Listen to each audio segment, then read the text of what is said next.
Yerski, what's that word, man? We tapping in with a little local news today, man. A little local situation that happened here in the Bronx. Just tapping real quick to tell you, see what's going on, man. Bronx teens, Bay Plaza Mall, Bronx takeover. Bronx teens storm the mall. 17 teens in custody after this situation happened. It's local for me, so we got to tap into this real quick. Then we're going to jump into the rest of the stream. Wednesday takeover turns violent at a Bronx mall, and now other malls are ramping up their security. Police say at least 18 people are in custody, and most of them are teenagers. John Diaz has this story. That sound is glass breaking after someone is seen throwing an object into Munchie's Deli on Baychester Avenue. Just one of the chaotic moments that erupted in and around Bay Plaza Mall Monday afternoon. They tried to break in. We closed the door and we tried to avoid that, and we tried to erupted in Chester Avenue. Is seen throwing his glass. That sound is glass breaking after someone is seen throwing an object into Munchie's Deli on Baychester Avenue. Just one of the chaotic moments that erupted in and around Bay Plaza Mall Monday afternoon. They tried to break in. We closed the door and we tried to avoid that, and we tried to call 911. The manager, who didn't want to show his face, says the situation quickly spiraled out of control and fear set in. There's over 300 kids. Across the street, police say they believe the same large group of teenagers broke a window at the McDonald's. Bro, kids is dangerous. I go to this McDonald's sometimes too. I don't eat McDonald's that much, but when I do go, this is the one. This is Bay Plaza. Bay Plaza right here. This is the closest mall to my crib. Area businesses say this gathering was no accident. The rowdy bunch came together after a planned takeover was being advertised across social media platforms. Police say they arrested 17 teenagers and one adult. To organize and create chaos, that's just not okay. All I heard was screaming. Now, there's still no clear reason why these kids decided to do this, but police are speculating it's due to the warmer weather and also no school. You ever seen a piranha eating food? For one attack, they all come in swarm. It's due to the warmer weather and also no school. So warmer weather is 40 degrees, y'all. Because it's 40 degrees out, 43 degrees, it's warmer weather. And then also, but in not having no school, y'all niggas should be happy. Y'all trying to be locked up y'all whole little vacation. Dumbass nigga want to do his week off of school in jail. That's exactly what happened. Stephen Estrella handles security at Five Below. He says he had to keep the doors locked to prevent damage as the group made repeated attempts to get inside. They tried to get in here at least twice. It was like they was making rounds. Concern spreading to nearby Yonkers Tuesday, where police and private security were seen monitoring activity at the Cross County Center in case of additional takeovers. Yonkers police. I used to work at Cross County. Even posting this warning on social media that they would arrest any wrongdoers. From the Baychester section of the Bronx, John Diaz, CBS News, New York. Now, officials from the mall say that there was no damage inside the mall itself and that it did remain open. And in response to this incident, Westchester County officials say that they're now monitoring social media and working to discourage these kinds of takeovers. What's this Nancy Guthrie search I keep seeing about? What is this? What's this, bro? I keep seeing this name, Nancy Guthrie. What happened to Guthrie? What happened to her? 18 days into the search for Nancy Guthrie, and investigators say the only video they've recovered from the scene is the video already shared with the public. Jonathan Vigliotti is in Tucson with the latest developments. Tonight, the Pima County Sheriff tells CBS News that investigators have not ruled out an accomplice who may have entered Nancy Guthrie's home. This is Sheriff. That's a nice crib. She ballin'. Ruled out an accomplice who may have. You see this crib? It's nice. Entered Nancy Guthrie's home. This, as Sheriff Chris Nano says, the doorbell video of the masked male suspect seen outside Guthrie's front door is the only video they've been able to recover so far from multiple cameras at her home. Authorities also called on neighbors to check their cameras, but nearly 3 weeks into this search and not a single one appears to have captured anything suspicious. The FBI released this security video more than a week ago, and it remains the only concrete view of the suspect. DNA evidence recovered from the crime scene is still being analyzed, but has yet to yield results. The 18 FBI days has later. also visited multiple gun stores in Tucson based on this image. One shop owner says he was shown a list of names and photos. Based on that video that I saw of the kidnapper, the facial hair that I saw on the video reminds me a lot of these photographs. This as 88 Crime has increased its reward to $102,500 for information leading to an arrest in Guthrie's disappearance. Bro, so dude came to her crib and kidnapped her? Meanwhile, police have deployed signal sniffer technology hoping to pick up pings from Nancy Guthrie's pacemaker. These devices, what happens is they transmit every 2 to 3 minutes, and you're able to pick this specific signal up from hundreds of feet away up in the air. You can definitely leverage sensitive tools to home in on this range and potentially locate Nancy. And investigators tonight working with the private sector as they try to recover video from the home, but so far, not a single new frame. This as the FBI continues to call on the public for information. Jonathan Vigliotti, CBS News, Tucson, Arizona.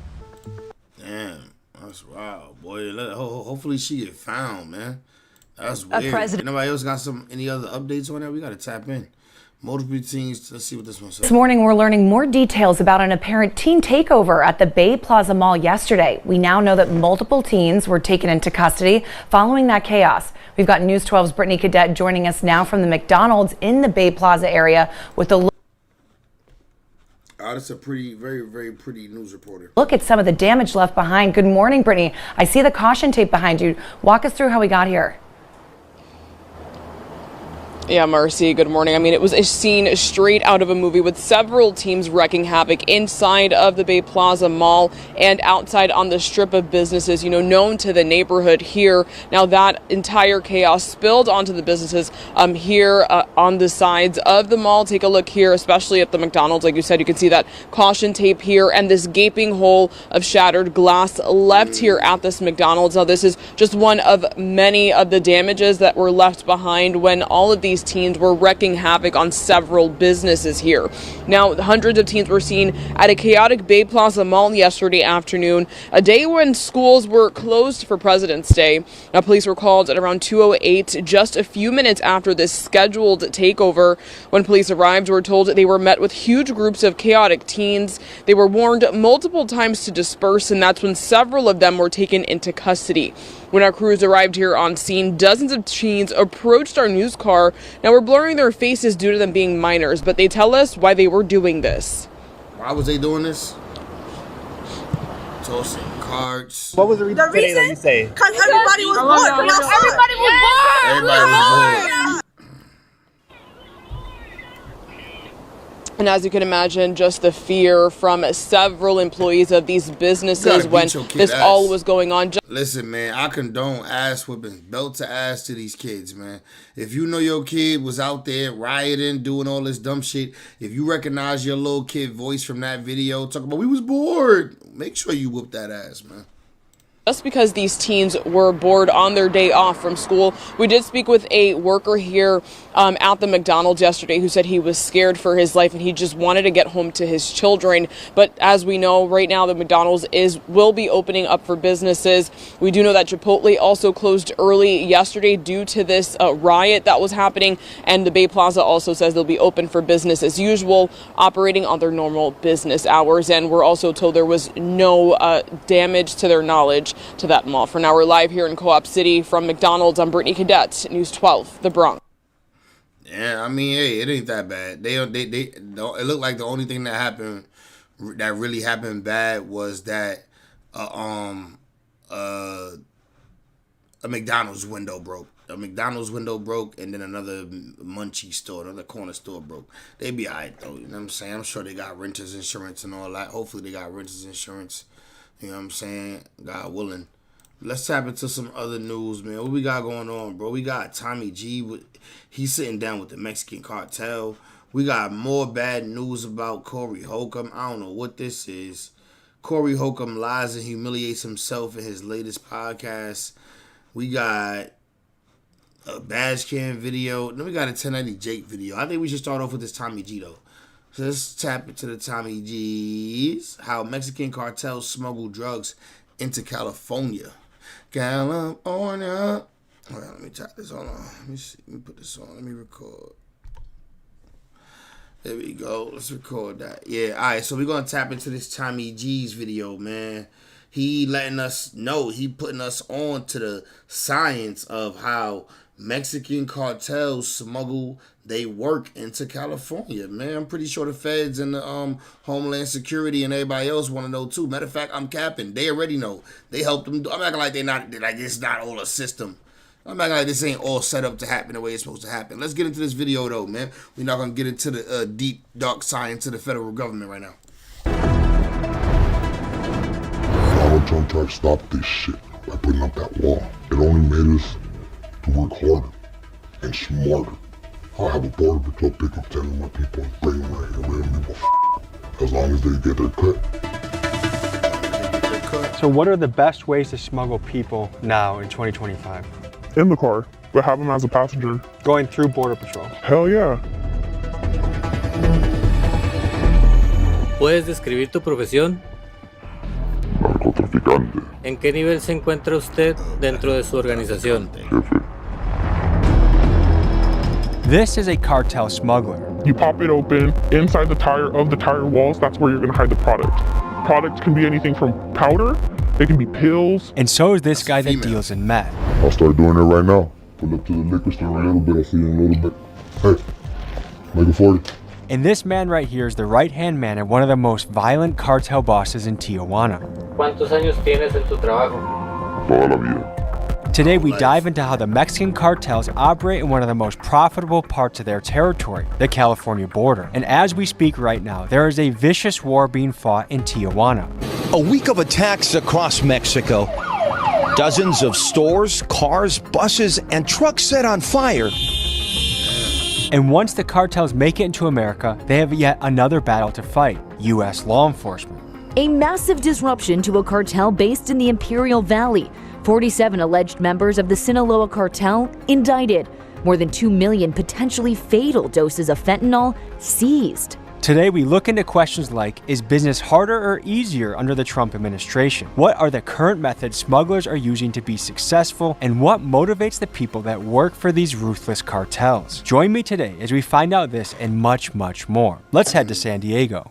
But before we meet the cartel, first a quick word from our sponsor. Running a small business can be hard. Email, application, so we got a lot of shit to cover here. We have cartel leads. We have a lot of things brewing and cooking, but I just want you to think that anywhere around this city, we're just across the border of Tijuana. You have no idea which car is making a delivery, a transaction, and that we are gonna be in the thick of things for this episode. So come on, join me. For our first stop of the journey, we meet with Widow, a woman who has been smuggling on behalf of Mexican cartels for many years, and she is currently facing over 25 years in prison. She gives us the inside scoop on how smuggling is done and what it's like working for a Mexican cartel. Essentially, my role is recruiting and training people how to cross the border. Is that a difficult business right now? It is, because people are getting a lot more scared. Right now, you have a lot of different entities kind of like factoring in. So like my backstory is I was born here in the States on accident. Like my mom gave birth on accident here. I was never intended to be born here. And my mom, she's from Sinaloa and my dad's from Durango. So growing up on the border, when I tell people, oh, I'm Mexican, hablo español, soy mexicana, no, like you just did really well in English, like in Spanish class in school. And the truth is I didn't learn English till I was like 14. Lo único que viene de la frontera va a ser gente, drogas y a veces documentos. Hasta ahí. ¿Qué tipos de documentos? Documentos para que la gente que está de aquel lado, que ocupan mantener un perfil bajo, que están buscados, estén acá y pueden moverse más fácil. So, if I'm on the FBI's most wanted list and I'm a cartel boss, why would I live in the United States? Because sometimes you hide in plain sight. But why not live in Mexico where I have a compound, I have bodyguards, I have endless resources? Because that's not safe. That's not safe. I can tell you that firsthand. I lived that. Where I lived in Mexico, it was safe, supposedly. And one day, I get out of my car, my spouse, he just walked to the corner store, and not even 30 seconds later, all I heard was his nickname. They yelled it out. I looked at him, I told him to throw himself on the floor. I had to throw my newborn baby somebody who can protect her. And mind you, we were in a gated community. I had guards outside my house. Guards? And all I can do is watch him get shot. So you and your children witnessed your spouse get killed in front of you by a Sicario. My family is connected to a cartel. But just because I'm their family member doesn't mean that I'm protected. Protection costs money. Protection costs your life, your soul, your entity, everything. How high up in this game would you say you are? High enough that when the last time I got arrested, they literally pulled me over and they said, hey, is your name beep? You're currently fighting a federal case right now. Currently. And how much time are you looking at? We're talking like 25 to 35. It's a risk that everybody takes when you join into this lifestyle. ¿Trabajas para muchas carteles or solamente una? But how you out here to tell the story? Like, what, you they just gave you some time before you turn yourself in, or like it was some time in between court dates, or what? How you out here telling us this shit if you facing 35? Explain that. Let me go grab a beer. Para varias personas. Es que puedes trabajar dentro del mismo cartel, pero hay diferentes, lo que le llaman fraccionamientos. Yo he hecho trabajos para carteles de Sinaloa, o sea, lo que son o sea, lo que es de los Chapitos, el Mayo. Hace muchos años era la familia Arellano Félix. Can we hear more about the battle waging, particularly in Tijuana, between cartels? Who's taking power? Who's losing power? What's going on? This is Fernando, aka El Bordo. He grew up in Tijuana and San Diego and did freelance smuggling for a few years. He's built a reputation for being heavily tapped into cartel connections, and he gives some insights on the current state of affairs and how things are going down on the border right now. It's very crazy, man, because like there's a whole faction of like the Tijuana cartel, and you hear about like the new generation cartel, but they're also Tijuana-based people, you know, but they're just with another flag. But when you get into the details, like these bosses have known each other for years. There's just words about like they killed each other's brothers and stuff like that. So it's not really something like Sinaloa and against Tijuana because they're different factions. No, it's actually like internal. Is it fair to say that right now in Mexican cartel history, this is a particularly violent and bloody and dangerous time? Yeah, it's worse than ever right now. How would you rate the difference between doing business under Trump versus Biden? Con Biden las cosas sí fueron tantito más relajados. Su enfoque era en otras cosas, no tanto lo que es la seguridad de la frontera, pero con papi Trump, uy no. Es que muchos mexicanos les gusta la idea de Trump en oficina porque todos pensamos que es un pendejo, ¿no? En realidad la gente creo que no piensa la realidad de que este cabrón está muy trucha, es bien inteligente y especialmente lo que es lo suyo es el negocio, es cabrón el güey, bien cabrón. Pero la cosa es que Trump es un racista, no quiere a los mexicanos. Next, we meet with a man who goes by Gordo. He is the right-hand man of one of the most violent Tijuana cartel bosses, and he gives us an insider scoop on current cartel business and politics. ¿Puedes describir tu profesión? Narcotraficante. ¿En qué nivel se encuentra usted dentro de su organización? Jefe. ¿Cuántos años tienes en tu trabajo? Toda la vida. Mi padre fue traficante. ¿Eres capaz de decir a qué organización perteneces? Creo que quiere decir que sí se puede decir. Todos al cartel de Tijuana. ¿Cuál es la diferencia de hacer negocios? Some right here not trying to be seen at all. I respect it. Bajo el gobierno de Trump al que estaba Biden. Era más fácil, la frontera estaba más abierta. Bajaron los precios de nuestros productos. El presidente Trump está haciendo las cosas perfectamente. Quiere llevar el país a una mejor economía. Está cerrando las fronteras porque pasó muchas personas que no tenían que pasar con el gobierno de Biden, que pedían asilo político. Muchas de las personas que pidieron asilo político, la verdad eran criminales. Ahora con Trump pues van a regresar los precios y como era antes. Entonces va bien la política con Donald Trump. Next, we meet with a man who goes by G70. He's a human smuggler as well as a drug smuggler. We met up with him in a very creepy safe house near the border, and here's how it went. How young were you when you got into this game? I was born into this, man. There's no coming out of this no more. Once you go into this game, you're gonna die. or you're gonna go to jail for the rest of your life. And that's my only 12 years. And I know this. And what makes that worth it? Giving my family a better life. I bought everybody a house, everybody has a car, and everybody has money in their pockets. Even though I might be broke, my whole family is not, because I blessed them. When do you get the blessings of your work? My blessings come when I give it away to my family and the people that I love, and it makes me feel great. How is the business different when Biden was president to Trump now? How has it changed? Biden didn't give a He did not. He was a dumbass, man. He would stand up there and then just freeze on the camera and didn't know what to do, and all that shit went for us because he wanted to open the borders, and we needed those borders to stay open. So when the president changed and Donald Trump came into play, he really put his motherfucking foot down on us. And we felt it. We felt it. That we figured it out. We got Mexican cops paid off, and every authority from the border patrol, everybody. I'll have a border patrol pick up 10 of my people and bring them right here. We don't give a as long as they get their cut, that will shut the If you get a shot out that window, you're gonna see that border. This section right here, it's the outskirts of Playas de Tijuana, and here it's called Soler. A lot of criminal activity happens in this section right over here. It's on the Mexican side. This is the riskiest way to cross into the States from Mexico. Yeah, if you try to swim through the ocean, that ocean will kill you right there. So what are the best ways to smuggle people now in 2025? Got a boat. In the car, but have them as a passenger. How it's done, it's kind of up, but it's really simple. Again, women kind of take domination on that part of the industry too. They steal IDs from like Americans. So the average person crossing the border right now is in a car, border patrol, go up to the checkpoint, and you have that border patrol on payroll, or you just have fake documentation? Fake documentation sometimes.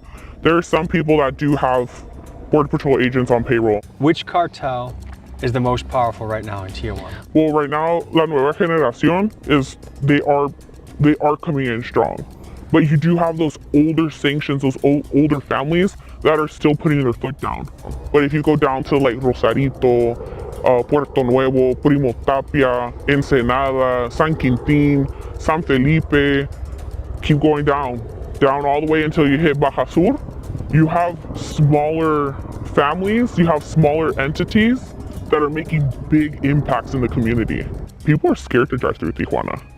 Me personally, I went not that long ago, and I was swiveling my head more than a fucking bubble, because you don't know what's gonna happen. Escucho que hay una guerra en Tijuana entre los carteles. ¿Qué ha pasado y quién va ganando? Tijuana es una frontera muy codiciada. Siempre ha estado en guerra. Todo el mundo quiere traficar por Tijuana, por su acercamiento a una de las ciudades económicas más grandes del mundo, que es Los Ángeles. Tijuana siempre ha estado en guerra. All the cartels in TJ right now are fighting against each other. Donald Trump tried to stop this shit by putting up that wall. It only made us to work harder and smarter. He ain't gonna stop us. Shit ain't stop Nathan, he said. Yeah. 88, what's that word, good brother? How we feeling tonight, man? There's a hole right there. She's calling me right now asking me if she could cross the border and bring some drugs for me. I told her, yeah. I said, I told her, when yeah. I got time. I'll shove one little tiny ounce up her seat. Another ounce up her seat. You take this gun, cross it through the border too, shove it in your seat. Can you tell me what's going on over here? This crystal right here, that's 1 ounce. That's 3 ounces. That's another ounce right there. So is it a particularly bloody and violent time right now in Manila? Like, it's stupid dangerous out there right now. All right, so essentially, when you identify a vehicle that you're gonna use to cross across the border, it's really simple. The more normal the car is, the better. So for instance, something like this vehicle looks like a little mom car, a little family car. You'll never suspect what's its real intentions behind it. So step one, you look at the tires, right? You get that measurement of the tire. Why? Real simple. If you know anything about cars. 88, she over thick, nigga. That's called a whale. Hold on. What they call them in American Pie? I forget what a grenade. So that's a grenade, my boy. You know that your spare tire will never be the same size of your real tire. You always go for a car that has a spare tire on the inside versus underneath. That's like a size 16, 17 tire, if I'm not mistaken. This donut, it's great. Only reason why you don't use donuts is because one, they're extremely expensive to repair. Two, once you pop them open, you can't seal them the same. And three, for logistic reasons, you don't want to be giving away a $500-800 tire every single time you do a drop. You see this part right here? Yeah, with the flathead, you pop it open inside the tire of the tire walls. That's where you're going to hide the product. Product can be anything from like powder, it can be pills. Unfortunately, there is part of this business that there's certain people that will get caught up in this. They either get too cocky, they're people that are not trusted, they're people that are burnt out. They're just people that they need to get rid of, and they'll literally set them up for failure so that way they get caught at the border. But yeah, that's how you would. That makes sense, bro. For logistic reasons, can't be giving up $800 every time we make a drop. Typically pack a tire. Other ways that people pack cars, I've done it before. It's not something that I typically like to do. You can always remove the panels here. You remove these panels, and inside it's usually pretty hollow. You can usually stick about, I never went more than like 2 bricks on each side. The tire itself can carry anywhere between 1 kilo. Bro, exactly, bro. I appreciate her watching the tire budget. We need that. Save me that bread. If you're gonna do something light, that's usually like somebody who's trying to get some personal use across, but the most I've ever put in a tire is about 15 kilos. How much money can you stand to make from that? That's where pricing can get interesting. So for instance, most people, for just being a driver, unless they're working or they're communicating with somebody that they trust, it's gonna be anywhere from like $2,000 a run to if you're with an organization that respects you. And you know how much time you get if you get caught with 15 bricks? Nigga said $2,000. Yeah. Values you, and they're gonna pay you what you're worth. They're gonna pay you $2,000 for every piece of product that you have in the car. Right. That's how many of these runs can you do in a week? I used to do like 2 a day. So were you balling off of this? ¿Ganas más dinero en el negocio de trata de personas o de narcos? Es de los dos. El negocio de las personas ilegales está muy rentable, está muy caro por lo mismo. Una persona ahorita vienes a cobrar una persona ilegal hasta $20,000. Los dos son muy productivos. En un mes, ¿cuánto dinero es posible ganar en este negocio? Al mesecito mínimo con $100,000. That little stupid ass area. Yes, sir. That's how we communicate without any signals getting pinpointed to us, because this is a private line that you have to pay for, and you cannot get in here unless you know us. One of my guys is other guy. So I picked up 6 people. And the 7th person, I couldn't find him. Look at him, poor dude. He got caught in the barbed wire. Poor dude, man. So the next morning, look where they got his ass. Right there. Border Patrol was taking him down. I feel so bad for that dude, man. How much did that guy pay to try and get across? Everybody's different because whoever recommends them and whoever the family is, it all just depends who you know. I could charge you up to $14,000, $12,000, $10,000, $15,000, $20,000. After $20,000 is a little. What makes this job worth it to you? It's not. Now I can say that it's not worth it. I got my kids, you know, I got my family. How young were you when you made your first run, you think? 16. I was 16 and I was pregnant with my eldest. And I was scared shitless because my mom had just kicked me out of the house. She told me, hey, like, you wanted to go do adult things? Well, now you gotta go live with the man. There's shopping malls over here. Can you just describe the difference between quality of life here in America to just over there, what the difference is? The shopping center that we're at, if there's a homeless person walking around here, they can get a cheeseburger. If they panhandle, like, for a little bit, they can get a cheeseburger and fries.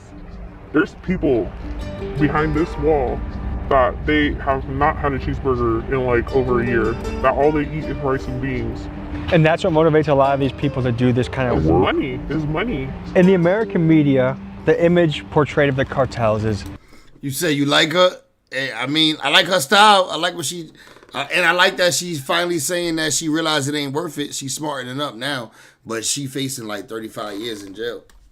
So it's too late. They're terrifying. They're brutal. They're doing a lot of evil things. Is that an accurate representation? I would say no, because so you go back, for instance, you go to the outskirts of Culiacan, to like the little ranches, the fincas, what everybody knows of, these little small rural towns. There's little to no money. There's no there's no commerce there. There's nothing. You know what these big cartel honchos do? They give money back to the community. You know, they make parks for the kids. They help with like basic foods for, you know, for the local community. They build schools. From many of the reports I've seen, by far the cartel that is becoming the biggest, strongest, most powerful is CJNG. Is that accurate? It's accurate for right now. What words would you use to describe their cartel? They're going against tradition, killing in front of women and children, violating women and children, robbing from innocent bystanders that have nothing to do with the organization. Is it almost like in America, OGs versus YNs? You can put it that way. So right now you're facing legal troubles. Does the cartel that you were working with or freelancing with, do they step in and help you in that situation? Nope. What does that make you think? It makes me rethink and second guess my choices. It really does. More loyalty? At one point I did, especially because I've been with them for so long and I've been working for so long, but at the end of the day, it's a dog-eat-dog world, you know? And it's almost like, hey, you're good as long as you're working. I'm disposable at any point in time.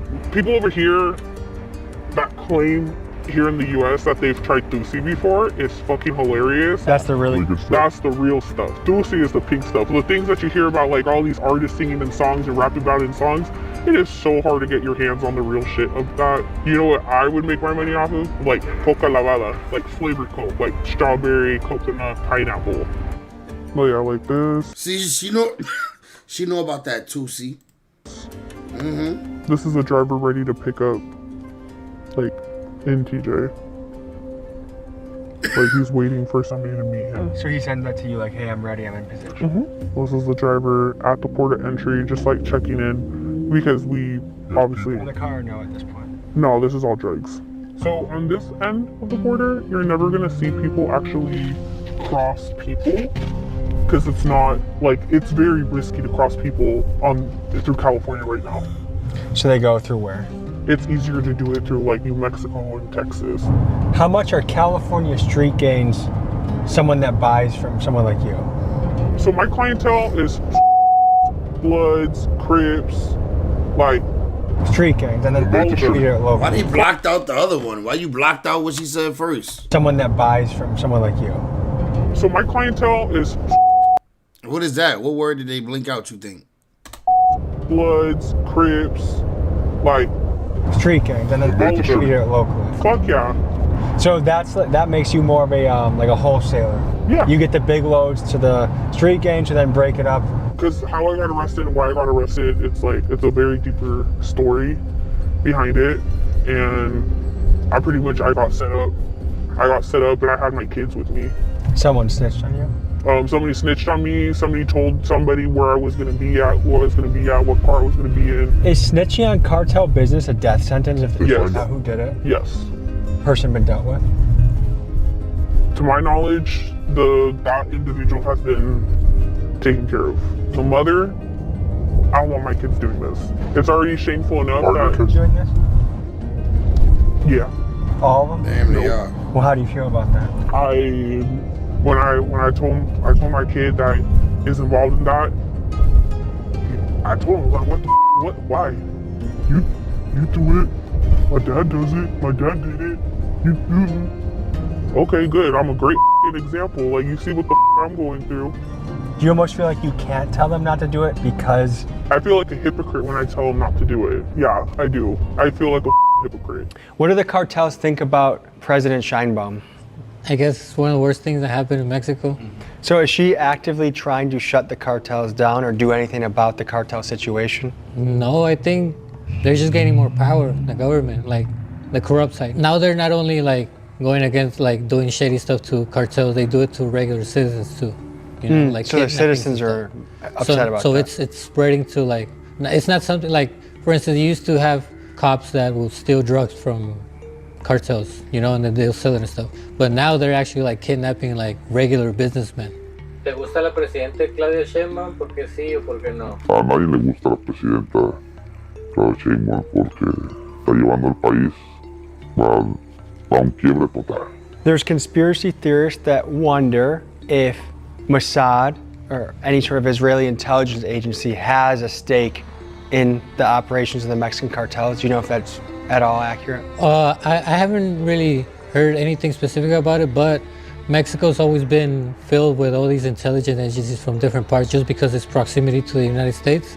So, I mean, even famous reporters have gotten killed by a lone assassin that was never found, you know, because they started uncovering either CIA stuff or you said 100% Mossad. You know, spy agencies from other countries, Israel and Russians and stuff. No te podría decir que trabaja directamente, pero sí exagentes de ciertas corporaciones de inteligencia de gobiernos alrededor del mundo vienen y enseñan tácticas de guerra. ¿Alguna reflexión final o algo más que te gustaría decir? A los jóvenes, que no porque miren películas de acción, narcotráfico, criminalidad, corridos que ahorita están de moda, que no se metan a este mundo. Es totalmente una mentira. No sabes lo que se batalla, lo que te quiebra mentalmente, el estrés. Siga por un camino bueno el deporte, el estudio, el emprendimiento. Aquí hay de dos, como dicen, cárcel o la muerte. Y para allá vemos. Hay muchas personas que sí se salen. Es muy difícil ya cuando estás en un nivel alto. Entonces, que le echen ganas. 2 choices, death or prison for the rest of your life. And if you're willing to do one of those eventually, then come on over. I suggest people stay away from this life. I wouldn't wish this upon no one. Folks, thank you for joining me on this episode. If you are in Jalisco or maybe Sinaloa, Plaza Boss or above, and you want to take me deeper into the cartel world, email me at TommyGMcGee123@gmail.com. And if you like this video, I think you'll like this one too. I ain't gonna lie, this video was a little watered down. I like the video. It was a little watered down though. I ain't gonna lie, just a little watered down. It says she's smuggling burrito tacos across the border. Apparently has sticky fingers too. This lady ain't smuggling shit besides McDonald's double. Bro, these was a bunch of cappers. I said the same thing. I feel the same way, bro. I feel like this shit was watered down. Like, worst episode yet. I ain't gonna lie, bro. Yo, I said this, yo, I felt the same way, bro. Shit was kind of watered down. Yo, word. This shit was, I don't believe this shit. That woman sound like a Fed or informant. That dude in the flannel sound like the biggest douchebag in the history of douchebaggery. I bet that the lady just, Paulero, a driver that got caught up smuggling some people, they capping. Ain't no way they're going straight up expose their methods like that. Right? I agree. This video is watered down, bro. I ain't gonna lie. At this point, Tommy gotta get us somebody way closer. Somebody that really we could tell by what they telling us, this shit real. Feel me? Like, come on, man. Shit was a little watered down. We gotta get to this. On the block with let me see. Have you ever been petitioned? This is when Tommy G was on his raw shit. I don't think I reacted to this on live. On the block with the pimps and press and the pros. By a cop for Oh yeah. in their cop car. Hell yeah, in uniform. Ladies and gentlemen, today we're in Phoenix, Arizona, on the Blade, speaking with pimps and prostitutes. This was real. This was real. Getting an inside look at their life and how it is on these streets.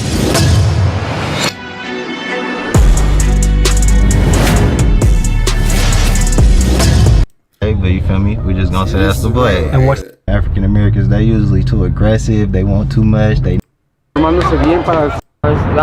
See, this is a real episode. He in the trenches for real. Okay, I don't do my customers either. Too risky. Yeah. I thought it was supposed to be. It took me a minute to realize, like, the life. Right, on the blade. That shit, I don't know. Tommy G, I ain't gonna lie. I'm surprised he put that one out. Honestly surprised he actually put that one out. Because I know Tommy G got like a level of how fire it is that he gonna, you know what I'm saying? Dr. Umar. What new scam by Dr. Umar got? We might gotta tap in. Let's see. Dr. Umar Johnson is back with more scams. So he came back this week with good news. But from my perspective... Oh, yeah. I found out I got sleep apnea, too. So I got to go do some sleep tree shit, some sleep therapy shit. I got sleep apnea, so I got to go do some shit. So apparently I ain't been sleeping right for years. Apparently I ain't been getting the real rest I'm supposed to get for years. And they're going to figure this out with this sleep apnea shit I'm about to do. But yeah, shit crazy. So your boy basically got diagnosed. If this good news is just a setup to what I believe is going to be more... Yo, Flacco used to be this guy's like spokes nigga. Flacco was like a chairman on the Dr. Umar board. Scamming. I've seen a lot of idiots eating this up. Dr. Umar Johnson ran to the internet to announce that the school that he'd been receiving donations for over a decade is finally completed, and it's time to prove the haters wrong. But the more he talked, the more you begin to realize that nothing has changed. like there's nothing new about what Umar Johnson is saying. I just wanted to go live today to give my 4 times great-grand cousin, the Honorable Frederick Douglass, his birthday present. I just wanted to go live for a few minutes, if y'all don't mind, to give my 4 times great-grand cousin, the Honorable Frederick Douglass, his birthday gift. And to the Honorable Frederick Douglass, the greatest black leader in American history, to whom I'm related by blood. Frederick Douglass is a 2nd-generation descendant of Isaac and Betsy Bailey and the Prince of Pan-Africanism, Dr. Umar Ifatunde Oguntade. I am a one. Oguntade? Shut the fuck up. You made that name up, nigga. Your name is like Patrick or something. Let's look up Dr. Umar real name. Because you know this nigga just a nigga from Philly. Whole time this nigga just a nigga from Philly. Whole time. Dr. Umar real name.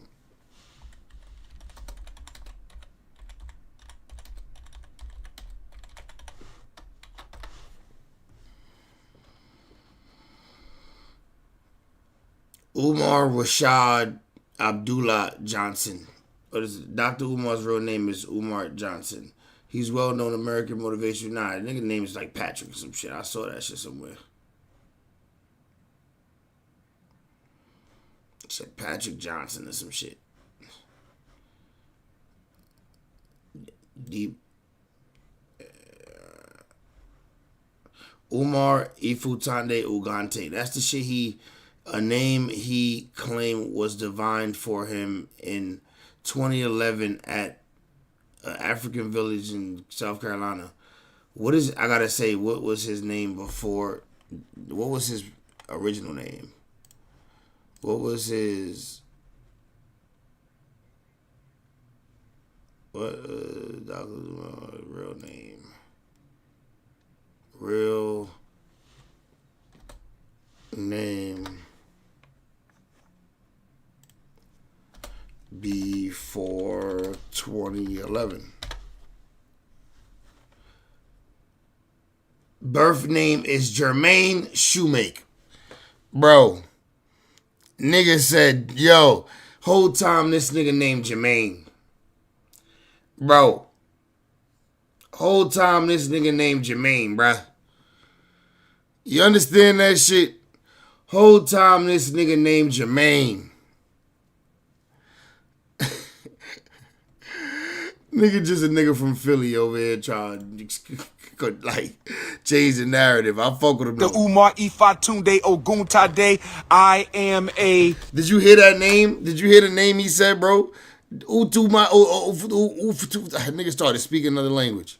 My son started speaking Ghanaian. Dr. Umar Ifatunde Oguntade. I am a 1, 2, 3, 4, 5, 6, 7. I am an 8th generation descendant of Isaac and Betsy Bailey. We are both descendants of Isaac and Betsy Bailey. And on his 208th solar return, on the 208th solar return of the Honorable Frederick Douglass, I want to give to you, my great ancestor, a completed school in your name and honor. The Frederick Douglass and Marcus Garvey Academy has been swept out. All the trash has been taken to the dumpster, and we are ready for inspection in the name of Frederick Douglass. Give me some love. Give me some black African love right now. Give me some black African love. We completed all the repairs on the centennial of Negro History Week, February 7th, 2026, and today on Frederick Douglass's birthday, the black man who escaped from Baltimore through Wilmington, Delaware, Frederick Douglass, I am pleased to report to you, my great ancestor, that the school has been swept out. I feel so terrible for every one of y'all who got hoodwinked into this Umar Johnson debacle. Think about it for a second, man. Y'all done gave this man $2+ million, and after a decade, the man goes live to make a public service announcement that the school has been swept out. All right, that all the trash is out the school finally. No. This is an atrocity, bro. This is not cool. But he has more to say. Now, pay attention to the words that are coming out of Umar Johnson's mouth, because these words are very intentional. He proceeds to talk about what the next steps are for the school. He used specific words. Pay attention and try to catch on. The day after Monday, which is Tuesday the 17th, which is the eclipse in Aquarius, solar eclipse. Where my Leos at one time? Where my Leos at? Where my Aquarius at one time? So on the solar eclipse day, we will contact the city respectfully and humbly and ask for them to come out and inspect the Honorable Frederick Douglass and Honorable Marcus Garvey Elementary School. So what are you even announcing today? Flacco is punchable more than anyone else online. Bro, so what is this nigga Umar even announcing today? Is he just wanted to say happy birthday to Frederick Douglass and try to make it seem like there's more progress on the school? Apparently he owes so much bread, they trying to take the school from him. School and the Nat Turner John Jacques Dessalines Gymnasium, because we are ready to get to work. Are we not, brothers and sisters? Are we ready to get to work? Are we ready to start decorating our school? Are we ready to... Are there any teachers that are being hired for this school? Like, I want to know if there's even one teacher who's interviewed for this school. Like, this nigga just dragging his feet. Like, he kicking the can like a motherfucker. Get ready for the grand opening. Our time has come. Where the school at? I'm going to get some t-shirts made. Where the school at? And I'm going to mail them to all my haters, brothers and sisters. I'm going to mail where the school at t-shirts to all my haters, brothers and sisters. The reason why I feel like I'm kind of pretty okay at this content creation stuff is because I listen to people's words and I listen closely. When Umar Johnson was speaking, the one word that stuck out to me was decorations, because I heard him say that before. That's when it all hit me, man. Bro, Umar Johnson has no plans on ever making this school a real thing. Right. Umar Johnson's entire goal here is to prove the haters wrong, and he believes that if he fixes up the school, he gets the renovations done, then he can tell the haters, I have a school. When no, that's not a school, that's a building. Right. Understand this, man. When you raise over $2 million and it's been about a decade, I feel like a building that can be occupied by humans is the first step. That's the literal ground level base first step. You got us a building that humans can occupy. Umar Johnson is treating this as the last step. Bro, 300,000 would have got that done. 300,000 would have got that done, man. 300,000 would have cleaned up that building, made it habitable for people. So I don't know what 2 million happened. You ever think of selling anything you can and taking all the savings to borrowing on credit cards, personal lines of credit, HELOC loans, and put it on black or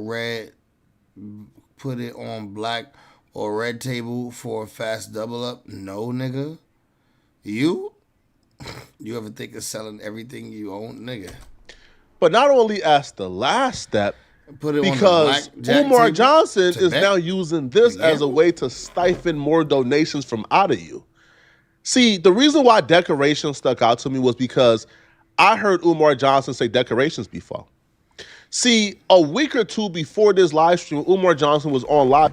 And nigga, I can't get a HELOC. A HELOC loan is a home equity loan. I don't own a home to get a HELOC loan, nigga. You could. I'm telling people that renovations being complete is the last step. But after he announced the renovations are complete, he needs y'all to send in more money so he could decorate the building. So we have gotten acquisition, renovation, acquisition, rehabilitation of the school. We will be going for our final building inspections this month, God willing. And then we have 2 more stages, decorations and renovations. Are y'all ready for decorations? We've accomplished acquisition. We purchased the school. We accomplished renovations. We're ready for our final inspection. Now we got to go to decorations, brothers and sisters. We got to raise money for the decorations, the school furniture, the library books, the furniture and equipment. It's time to decorate. If you have a decoration you want to donate to the school, an African mask, an African painting, an African statue, your black book collection, text me a picture of your possible donation and I will let you know if we can use it or not. If you have a painting that you think would be beautiful in our school, if you have a statue, if you have a drum, if you got some books that you think would go nice inside of the school. Yo, what do he be doing? Text me a picture of the donation and I'll let you know if we can use it at the school. Or losing your wealth. 215-989-9858 is my direct cell. 215-989-9858 is my direct cell. 215-989-9858. I hate how he repeat himself like that, bro. Shit be so annoying. Is my direct cell. Sister Melanie McCullough, I can get funding. I'm not looking for funding, baby. In case you don't know who I am. I am a revolutionary Pan-Africanist, my sister. We do not take donations from other people. We solve our problems ourselves. The absolute irony of Umar Johnson telling somebody, revolutionaries don't take donations from other people. We do it ourselves. You taking money from people. That should apply to not just white folks. That should apply to black folks too. We should sit on the timeline, right? We should not have to give our money to your pet project, man. All right? Now, make no mistake about it. When I heard Umar Johnson say, renovation is done, send me more money for decorations, it all came to me. Okay, this is what the scam is. The money has slowed down. Donations have slowed down. Umar Johnson now wants to sell you guys a new pipe dream. He now wants to re-galvanize y'all. He re-galvanized y'all now by letting y'all know renovations is done. This is the last step, people. Where renovations are the first step. The last step is a curriculum, staff, teachers, right. I don't know, things that are crucial to a school running, such as how the application process is going to go, how do people apply, how much the fees is going to be, how is the school going to sustain itself and run, things of that sort. But no, the renovations is done. The trash is out the building. Humans can occupy the building without falling ill to mold and strange, airborne illnesses. So give me more money. Stop it, man. When Umar Johnson ran to that live stream, Umar Johnson went back to his roots. See, Umar Johnson targeted black women heavily in the very early stages of him raising money for the school. When he hopped back on that live, Umar... Yo, no funny shit, man. This dude is one of the biggest con artists ever, bro, in my opinion. Like, this dude, like, been scamming for years. Like, bro, he just went live to say nothing. He didn't go live to say, like, he's hiring niggas. The odd video, I agree with Goofy Flock on. I do agree with him. You gotta agree, though. Everybody, at this point, everybody knows, like, dude be scamming. Like, that's what we think, at least. That's our opinions. I'm gonna say allegedly, because I don't, you know what I mean? I'm gonna say allegedly. But, bruh, it's crazy, man. Like, yo, he make the black community look bad. He make the black community look bad. He out here panhandling publicly for 10 years and don't got to shoot a school to show for it, bro. Umar Johnson, in an attempt to get the donations flowing again, he went right back to his roots. I don't know, bro. To the people who did donate, they was probably trying to just support a black man who they thought was honest and really had a plan. But bro, it's easy to see through this shit. Targeting black women. But let me do this. Not only am I dedicating this school to Frederick Douglass on his born day, not only have we completely cleaned out the school and we ready for inspection on Frederick Douglass's 208th solar return. So you haven't even got the school inspected to know if it passed or not. You just making a video, bro. You just pulled your phone out to make a video to make a video.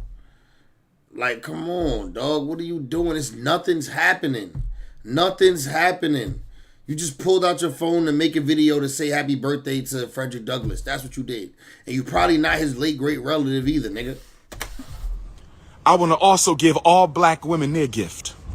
And my gift to all African women around the world on this Black Love Day, this Frederick Douglass Day, my gift to all black women, I don't care. Do I like his shirt? No, his shirt is trash. If you are in Angola or Alabama, I don't care if you in Jamaica, Queens, or Jamaican in the Caribbean. I don't care if you in Brooklyn or Botswana. I don't care if you in Puerto Rico or Pittsburgh. Do you understand me? I don't care if you in Guadalupe or Georgia. You understand? All African women from Brazil to Brooklyn to Botswana to Toronto to Sydney, Australia to the South Pacific to London and Paris and Australia and Ireland and Scotland, all my beautiful African women, my gift today is a school for your sons. My gift to... What is this nigga even talking about, dog? Like, this nigga just be capping, chatting and capping and capping and chatting. To all my sisters on Frederick Douglass's solar return is a school for your boys.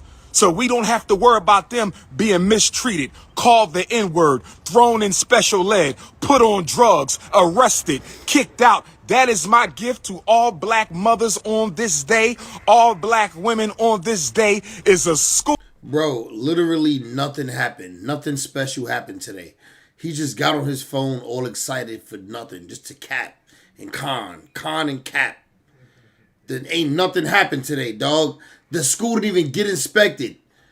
The school didn't even get inspected yet, bro. What is he talking about? School for your son.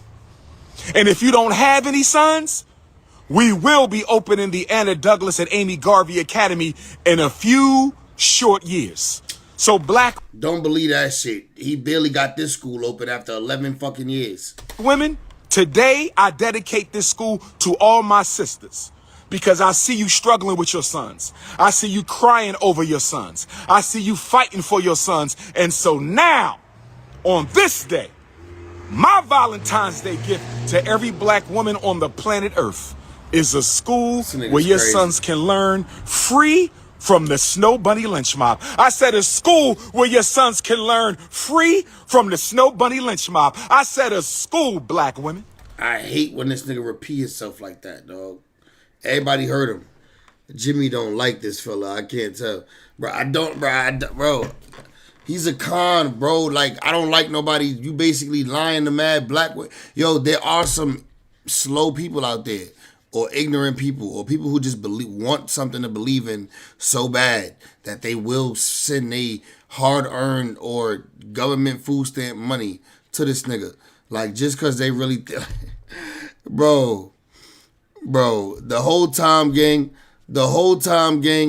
this nigga is like literally targeting the slow people in the black community. Only the slow people in the black community is really gonna donate to this nigga. So he got the slowest of the slow people in our community donating to him. That's like a super con, bro. I don't like that, bro. I don't like it at all.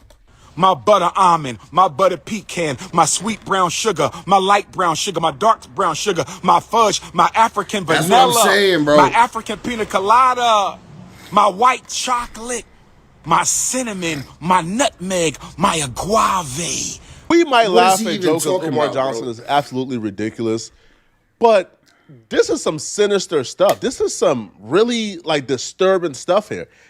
Umar Johnson is praying on black women with troubled sons. Right. Single black women who probably are terrified their son might be a victim to the streets, a victim to their circumstances, right? Their son is going down the wrong path. They're trying to find a way to reel the son back in. And Umar Johnson is preying on their hope and belief. Yo, black women who donated to Umar Johnson when this school started, if you had, let's say, a 6-year-old when you donated to Umar Johnson, hoping that Umar Johnson will save your badass 6-year-old from going down the wrong path, your 6-year-old will be about 21 right now. Right. About 21 years old right now. Yeah. Yeah. Nah, not All 21, right? like 17, 18. Which means they out of school. They'll be like 17, 18, 19 years old. Your son, if you started donating to this nigga when he first started these lives, bro, your son would not even be in school no more. So it's like, bro, it's so fucked up, bro. It's crazy. That's what we're dealing with, all right? Umar Johnson has been preying on black women for a while. It's disturbing, bruh. Yo, there's gonna be a black woman out there right now, bro, with probably like a 14-year-old son who's going down the bad path, who's gangbanging, who's probably dealing with girls that she feel like, aren't good for him. And she will probably listen to this and think, man, Umar Johnson School can save my son. And she will donate half of that paycheck that she made this week, trying to get this school up because thinking this school is the last hope for her son.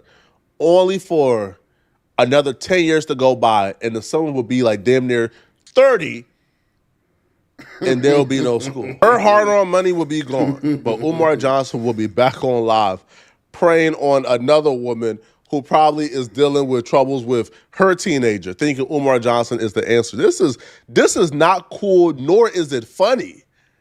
And I've been seeing a lot of people... Bro, it's dead ass not. Because, bro, he really like ripping people. He's taking money from people who don't got it. He's taking money from people who are looking for a resolution to their fucking problems. And, like, it's crazy, dog. Like, bro, it's nasty. It's nasty work, dog. Umar Johnson, man,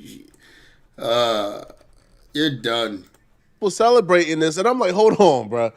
Like, it's a school because there's no trash in the building no more? Like, is that how far our expectations have plummeted that we're giving Umar Johnson a pass now because Umar Johnson has taken out the trash from the school after y'all done gave him $2 million? My mahogany queens, we have a school for you. Have you ever gotten a Valentine's Day gift better than this, sisters? Black woman, has a black man ever dedicated an institution to you on Valentine's Day? Shut up. Has a black man ever dedicated a school to you for Valentine's Day? I just dedicated a school to all black women on Valentine's Day. Don't it bother y'all that Umar Johnson is talking about opening up another school when this school don't even have a single student, don't even have a teacher, don't even have a single application yet? I don't know, bro. Y'all let me know in the comment section. What do you guys think? Maybe I'm just a hater, right? Let me know, okay? And if you're still watching this video and you want to watch another good video, click on this. That's crazy. Hola, Nicola. How you feeling, beautiful? I thought you were asleep. Let's see. We getting into tonight. What we got going on? Oh, what's this 1090 Jake? Shout out to 1090 Jake. What's this video we got? Man. I'm not even going to read the title. And what's up, everybody? Welcome back to another episode of EOS. It's 1090 Jake, man. I'm rocking with y'all, y'all rocking with me. And for this video, we're going to be speaking on the trans Nazi who attempted to kill his whole family at a hockey game, killed his own son, and then himself. Now you don't have to code at free at Lynch Arena in Pawtucket. It was a senior night celebration for dozens of athletes. Supposed to be a joyous occasion. Thank you, beautiful. And then in a matter of seconds, everything changed. That's right. In this case, police say all involved members of a hockey player's family. The boy's father has been identified as the gunman. Police say 56-year-old Robert Dorgan shot 5 other people, killing 2 before shooting and killing himself. Police say Dorgan also goes by the name Roberta and that he killed killed his son's mother. A sibling later died at the hospital. 3 others, identified as 2 family members and a family friend, were listed in critical condition. Now, I want to give you a look at the sun rising over the arena now. It was senior night last night. It's supposed to be a time for celebrating the high school careers of these students, but now that memory has been tarnished with this tragedy. Now, at least 14 consecutive shots were heard on that live streamed video of the game, followed up 14 shots fired at a hockey game, bro. Honestly, I'm surprised more people weren't hit. 14. And this was very targeted too. It's not like he just let off at every. He said, "Good night, Nicole. Good night, baby." She said, and he said, and he be crying victim and wanting them to stop, blah, blah, blah. Everybody. From everything I understand, this was a very targeted, he knew who he was going for. It was his own family. 1 or 2 more later, the shooter has now been identified as 56-year-old Robert Dorgan, also known as Roberta. He is the father of a 56-year-old Robert, who goes by Roberta. North Providence high school senior who was playing in that game. Now, police say the 2 people who were killed were family members of the senior. Target 12 is confirming that they were the mother and the sibling of that player. 3 other victims still fighting for their lives in critical condition this morning in the hospital. Now, at a press conference last night, the police chief said investigators are working tirelessly to get more information and that things may have been worse if it wasn't for the actions of someone in the stands. Now, that's the thing that really hasn't been clarified. They say somebody stepped in to stop this dude, and he either accidentally popped himself or purposely did it. Either way, who gives a fuck? Imagine being the kid playing hockey and you hear shots going off and come to find out it's your trans dad, I guess would be the title, banging at your whole family. What the hell? And your mother and I guess brother end up getting killed. Court records on the suspect, Robert Dorgan, which show a history of family disputes, some involving conflict over his gender identity. Court records show that Dorgan went to the North Providence Police Department in 2020 and reported he had recently undergone gender reassignment surgery and that his father-in-law wanted him out of their home because of it. According to court documents, Dorgan told police his father-in-law threatened to, quote, have him murdered by an Asian street gang if he did not move out. An Asian street gang? And were they Asian? Is the family Asian? Because that's mad random. Asian street gang. Like, is this an Asian family? Pawtucket, Rhode Island? Like, this is like where Family Guy's from. So this even states, court records show shooter was divorced. Nah, nigga. Peter and Lois and Stewie and Brian and Megan and fucking Brian. What's the fucking brother's name? I forget. Nigga, they from Quahog. They from Quahog, nigga. They know Nantucket, nigga. They from Quahog, even though that's a fake place in Rhode Island. Move out. An Asian street gang in Pawtucket, Rhode Island? Like, this is like where Family Guy's from. So this even states, court records show shooter was divorced, daughter says father was very sick. So apparently everybody knew that this guy was fucked mentally. He undergoes a gender reassignment surgery. Everyone's trying to get away from him. And then years later, this happens. But let's take a closer look at, well, him. The crazed gunman who killed 2 people and critically injured 3 others at a high school hockey game in Rhode Island on Monday afternoon has been identified as a transgender dad who railed against anti-trans hate and family legal disputes and deranged social media rants. Robert Dorgan, 56, who shot 4 family members and a family friend before he turned the gun on himself, used the female alias Roberta Esposito. So not only he just made that shit up. Not only did he make himself a female, he also made himself Hispanic. Roberta Esposito. The female alias Roberta Esposito. My boy, you took on a whole new race. Esposito definitely ain't white. So not only was he trans, he turned Spanish. Yo, Jake, stop taking my fucking jokes. Yo, Jake. Hey, yo, Jake, get out of my head, bitch. We have identified. Shout out to 1090 Jake for that. identified the suspect by a birth name. The birth name was Robert Dorgan.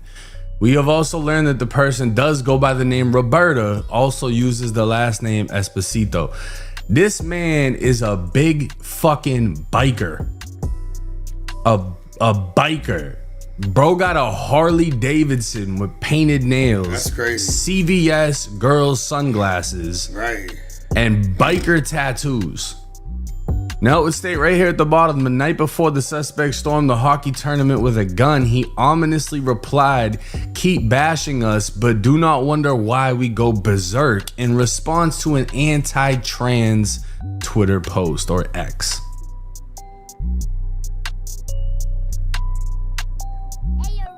What the hell? Now, even though he's trans, it keeps calling him, his, dad. Ain't nobody calling him a female in any of these posts. So I don't want to get in trouble because, you know, like, this shit gets so fucking confusing. His transgender identity appeared to be a source of multiple family court battles in the years before Monday's targeted shooting, which cops said was the result of a domestic dispute. His ex-wife filed for divorce in 2020 on grounds of gender reassignment surgery, narcissistic personality disorder traits. That was the fucking reason they got divorced. The reasoning was later replaced with irreconcilable differences which have caused the immediate breakdown of the marriage. Well, yeah, no fucking shit. I mean, when your husband shows up like this, he got a purse too? Bro, look at the man's hands. Look at this fucking vein in his hand. This nigga is huge, dog. He could beat the shit out of, nigga, half of America. Half of America he probably could take in a one-on-one fight, nigga. This is a big motherfucker, bro. And then this nigga having all these different type of mind games going on. Yeah, that's scary, dog. But boom, you got boom a nigga like this. He get too mad at you. You got boom a nigga like this. And I don't condone booming nobody, but nigga. That's a big nigga, dog. You see you see those hands, nigga? They look like they hurt. And then look at, I mean, you know, like, this is a full blown fucking biker. Yeah, like, right. What the fuck? He's beating shit up for sure. Apparently his father used a slur for transgender people to say no such individual was going to stay in his home back in 2020.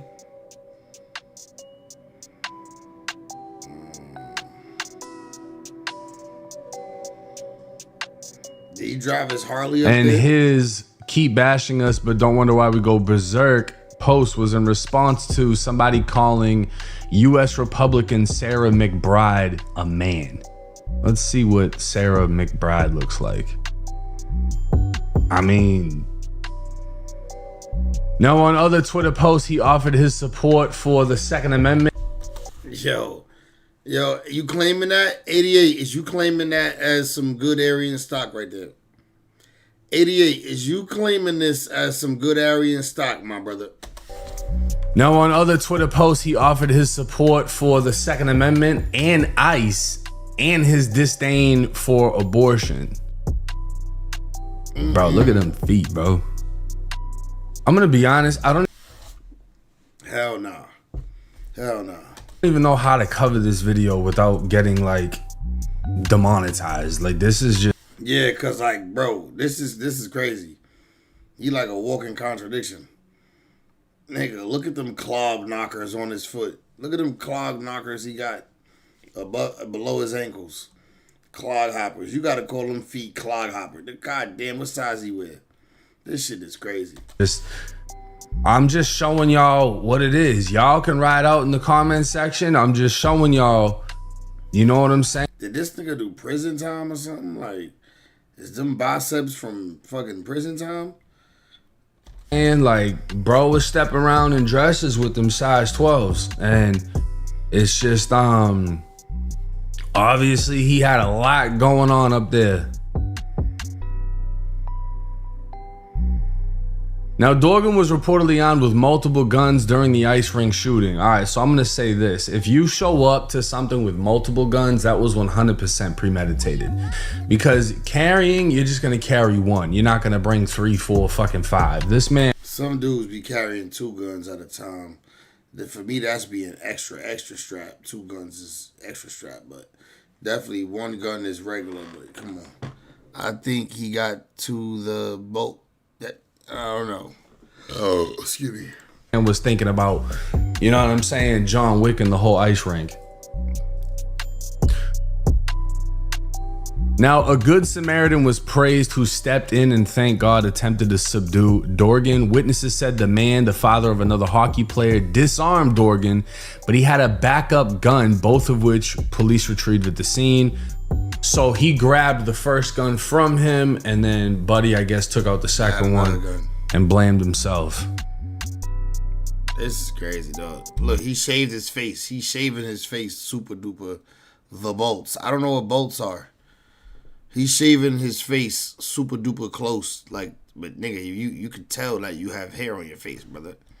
No matter how close you shave that shit. And everything else about you is like big and doofy. Blamed himself. Now, a woman was seen leaving the Pawtucket police station earlier in the day and said the gunman was her father, who has mental health issues and was very sick. I mean, we could have probably guessed that. He shot my family and he's dead now. That's terrible. So clearly this situation is already wild, but it would take another twist when people discovered he had Nazi tattoos. Now, this article would state a transgender dad suspected of fatally shooting an ex-wife and their son at a hockey game had a Nazi-inspired tattoo. Sickening social media post reveal. Now, this is Roberta. And Roberta has, you know, brightly colored flowers, a rose, a skull, and then these Nazi bolts right here, which is crazy. And I'm gonna be honest with you, these are the SS bolts. This is very popular in biker culture. And like Massachusetts, Rhode Island. Oh, that's what you were talking about? The SS, the bolts. I don't know nothing about them. I think he got, oh, you recognized the bolts from his pictures? I didn't even know, bro. I don't even know what they are. See, I wouldn't even know. Island, there's a ton of bikers out there. You got a ton of different biker gangs. But for Roberta to be wearing a dress with painted nails showing off these big fat ass lightning bolts is insane. And I mean, it makes you wonder, like, what did he have a gang affiliation? Was he actually in a biker gang? Like, what possessed him to get SS bolts? Now, obviously, the symbol belongs to one of the branches of the SS whose purpose was to guard the concentration camps. They describe it as well-known hate symbols displayed by neo-Nazis and other white supremacists. And the day before the rampage, Dorgan replied to a video praising Adolf Hitler with an anti-Asian slur. Really nice, talking about the video, but blank made that song. So you have a racist, Nazi, transgender dad that tried to clap his whole fucking family. This is one of the craziest cases we've seen in 2026 by far. That is. And yeah, like when it comes to like gun ownership and people having the right to have guns, a big checkbox on that is like mental health. Like if you're mentally qualified, if you're all the way there, I think everyone should have the right to have guns. You know what I mean? I'm a felon, I can't, but I still support the Second Amendment. But I'm gonna be honest with you. If I owned a gun store and I seen somebody come in who looks like they're 6'1", wearing a pink dress with lipstick and their nails done and Nazi tattoos, named Roberta, I'd probably ask the manager maybe to think about that one. You know what I mean? Like that might be a little bit of a red flag for me. But then they'll go. Then that person could say that they being prejudiced, right? Then even though the gun shop got the right to deny, people, but then that person could say that they being prejudiced against them and sue. Just being honest, not trying to discriminate, but I wouldn't want to put a gun into the hands of someone that's giving off a lot of different colored flags, not just red. You know what I'm saying? Does that make sense to y'all? And the fact that this dude has had multiple issues, run-ins with police. Right, the discrimination is a legal thing. You legally can't discriminate against people. You legally can get sued for that. If you own a business, you reputable, you have a brand, you have this, you have that, you can legally get sued for that. Even if most people would say, I could see why you denied that. Still open to lawsuit. Got divorced over this whole situation. His daughter's saying he's very sick. I'm surprised there wasn't any investigation into him, the guns that he owns, the possibility of him wilding out, his online posts, and then, what ended up happening. This is tragic. Killed his own son, killed his ex-wife, shot the grandparents, and then there's a kid, playing hockey that apparently was there for the whole thing. Like, come on, man. This situation is terrible, and prayers out to the family. But hey, let me know y'all's thoughts and comments. It's even worse because he did all of this in front of his child, bro. He did all of that. He took out the wife, took out her parents, did that all in front of his child, bro.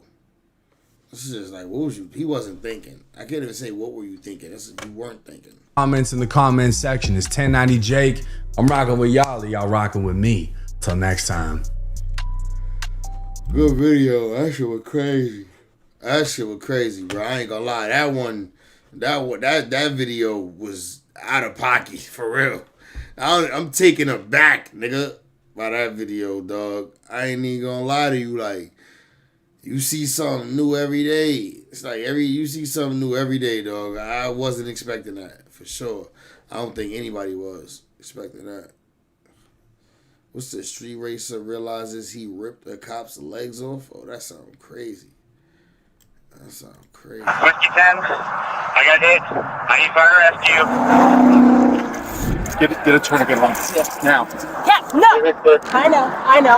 You cannot move right now. You hit on the ground. Use that third officer. I didn't mean to. He lost both of his legs. Think it's a game out here? What's gonna happen to takeover?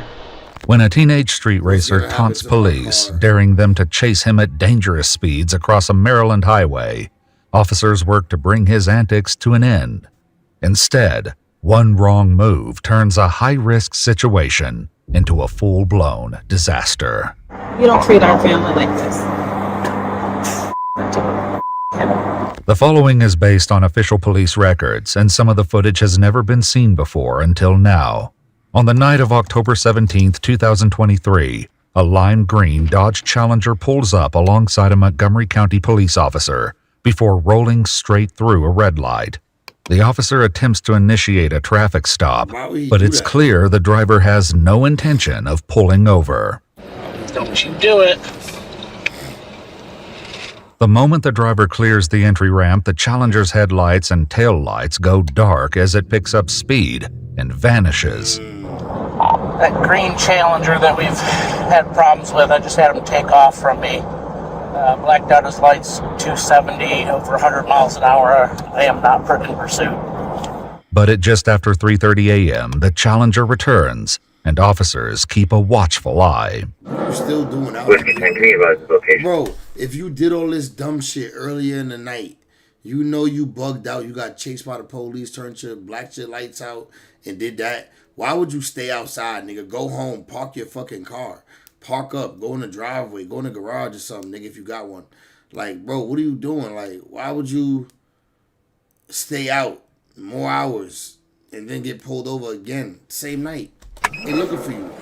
Yeah, we're at the Clarksburg outlets, 270 South. He's just sitting at the entrance revving his engine, getting ready to jump on the 270 South, but we're not going after him at this moment. No, bro, you gotta back up and come around. Did he get gas? There he goes. Oh, yes, baby. Oh, yes. He revving his engine. Yeah, he's backing down the 270 exit right now. He's gonna probably try to come around and do another loop. We'll let you know. I'm gonna set up over here. Stay right here. 32, he's getting on the 270 northbound at the moment. He's 1060 driving, had a license and a bunch of other charges. The driver, 19-year-old Rafael Adolfo Mayorga, is no stranger to the officers, who now must find a way to stop him safely before the situation takes a deadly turn. Long story short, we're authorized to stop stick him right off the bat. Don't even try. Matter of fact, too, if we can box him in, not roadblock, we can box him in, that'd be even better to force him to take an exit. Box him in, start ramming the cruiser, first degree assault. Straight up. Though seemingly confident in their plan, the officers have no idea it's about to go very wrong. 36-year-old Sergeant Patrick Kapp heads to one point of the highway as his colleague positions himself at another, both preparing to deploy stop sticks. While watching for the car to appear, a call over the radio from Sergeant Kapp reveals that his attempt to stop the Challenger has catastrophically failed. Whiskey 10, I got hit. I need fire rescue. Nearby officers race to his location, and it's immediately clear that his condition is critical. Hey,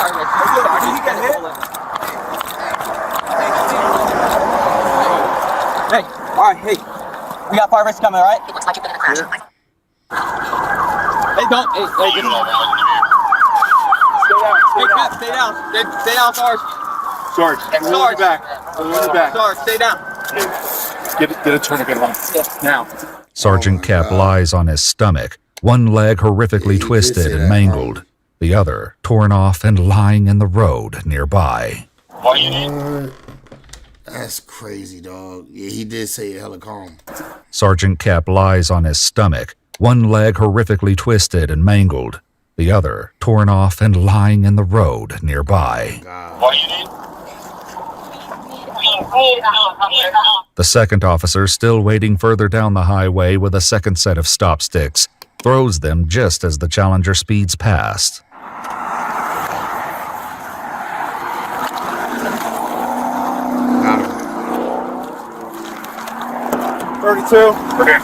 He don't know how dangerous that torn off, bro. Yeah, that's crazy. Torn off. That's horrible, bro. Torn off. Super horrible, bro. That officer right there don't even know what risk he was just in just now, throwing the stop sticks at that car, knowing that it just that car just tore your partner legs off.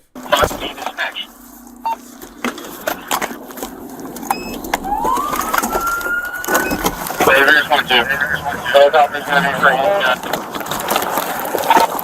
32. I hit the car, spike strip going northbound, 270. He follows the car until it comes to a stop, where it's quickly abandoned by 19-year-old Rafael and his female passenger. He ain't getting far. Heavy set nigga ain't getting nowhere.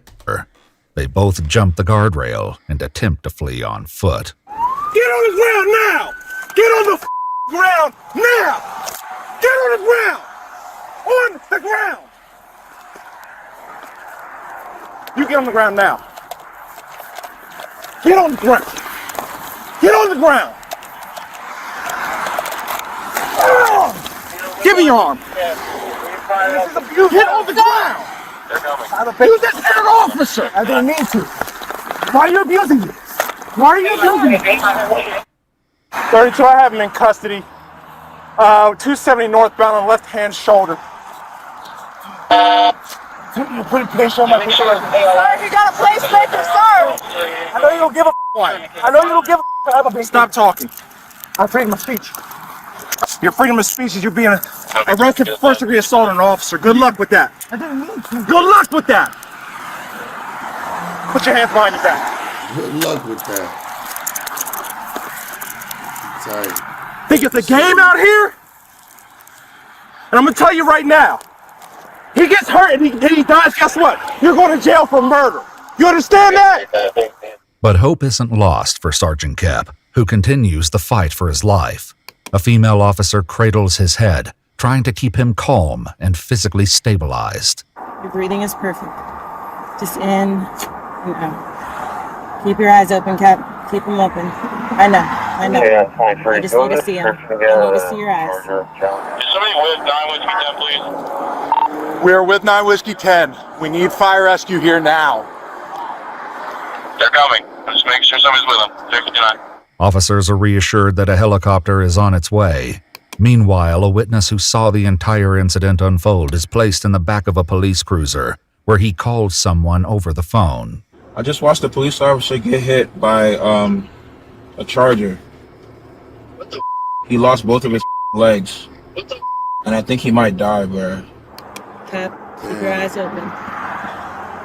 I'm sorry. I know you don't want to hear it over and over, but I'm going to keep saying it over and over. You're good. Bro, his muscle matter was literally on the floor, bro. Like his legs are, both of his lower legs are torn off. Like his ankles past to his shin below. Middle of his shin below is torn off. That's crazy. No, bro, this low-key has me shook. I ain't gonna lie, bro. Can I pray? Yep. God, right now I lift Cap's life up for you, to you. We know that you are a healer and you are a good God. We don't understand why things happen, but we know that you have a plan. Keep still. Cap, don't move. Do not move. I know you want to. Keep your eyes open. Fire rescue. I would love to know that. Cap, no! I know. You cannot move right now. He got hit, fool. Like, when I say he got whacked and went straight into the guardrail. I hate to even tell you any more details, bro, but I seen this muscle. His literally the muscle, so I guess like his calf muscle down to his Achilles sitting on the floor. Meanwhile, the officer who single-handedly apprehended both Raphael and his female passenger takes the opportunity to scold them while he awaits backup. I'm gonna tell you what. Is your officer okay? You can tell this kid be paying attention in biology, though. This kid definitely gets an A in biology class. I'm gonna tell you what. Both of y'all gonna be going to jail for first-degree assault on an officer. Good luck with that. You thought it was a game playing with us all these times. Okay. But this is where you're at. The officer okay? Guess what? I don't give a about me. I don't know. I don't know. He's gonna be medevac to a hospital. I don't know. That's your answer. But despite the devastating injury to his legs, Sergeant Kep continues relaying orders to his officers. Lock all 270 to the chopper. I've asked. God, I'm a dumb. Shut it all down. Shut it all down. Nikki, it's fine. I know it's wrong. You're not dying. No, I said it's fine. Okay. I'm just making sure that you know fire rescue's finally here. Good. Get me on. Oh, we're getting you on a helicopter. You don't treat our family like this. Never in my life have I ever got that angry. You're over here playing with people's lives on this road, and you're riding with them thinking it's okay? And guess what now? You're just as much an accomplice as him. You want to talk about you got medical conditions after doing that? You think anybody's worried about your medical conditions? MSP have a chopper on the way. You come stand over here with them.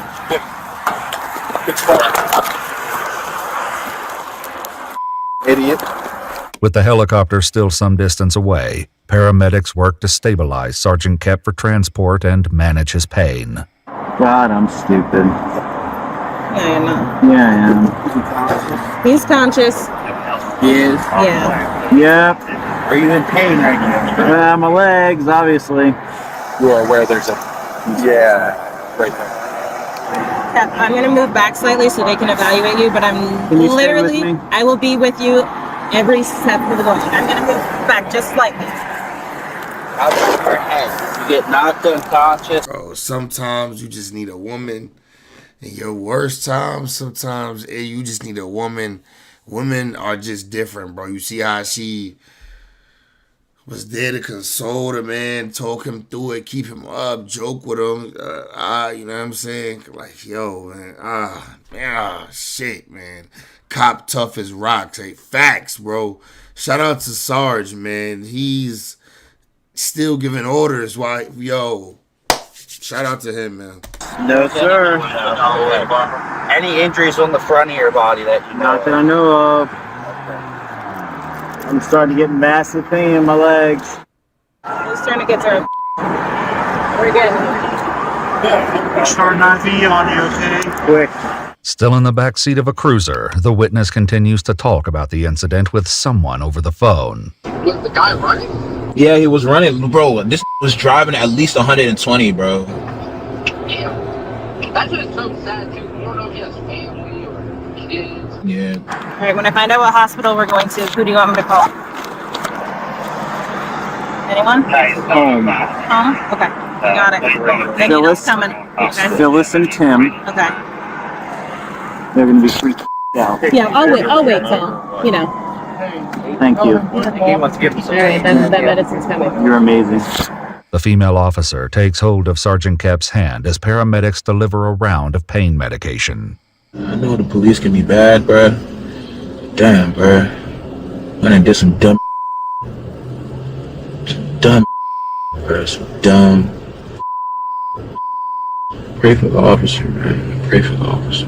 How you doing, brother? You alright? Yeah, just a lot of pain, obviously. Okay. Got you. We got you. How y'all do? A helicopter finally arrives, transporting Sergeant Kep to a hospital for emergency treatment.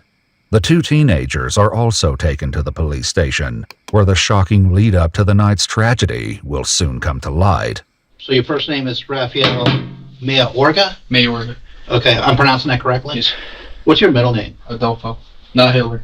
But Adolfo? yeah, Adolfo. Not Hitler? Yes, sir. That's what you said. Not Hitler. Okay, I just wanted to make sure I heard you right. Yeah. You do happen to be dealing with two Jewish detectives, you know, so I'm sorry glad. about that. Don't be sorry that we're Jew. No, it's just I don't know what's wrong with my parents. My grandfather was named Adolfo. So. No, it's all good. I said that half kidding. I just, when you heard said not Hitler, I just wanted to make sure I heard you say that right. That's fun. That's kind of funny. I guess we'll just get down to it. Like, what happened tonight? Wanted money. What's up? I need money. I'm going broke. So I do illegal street racing.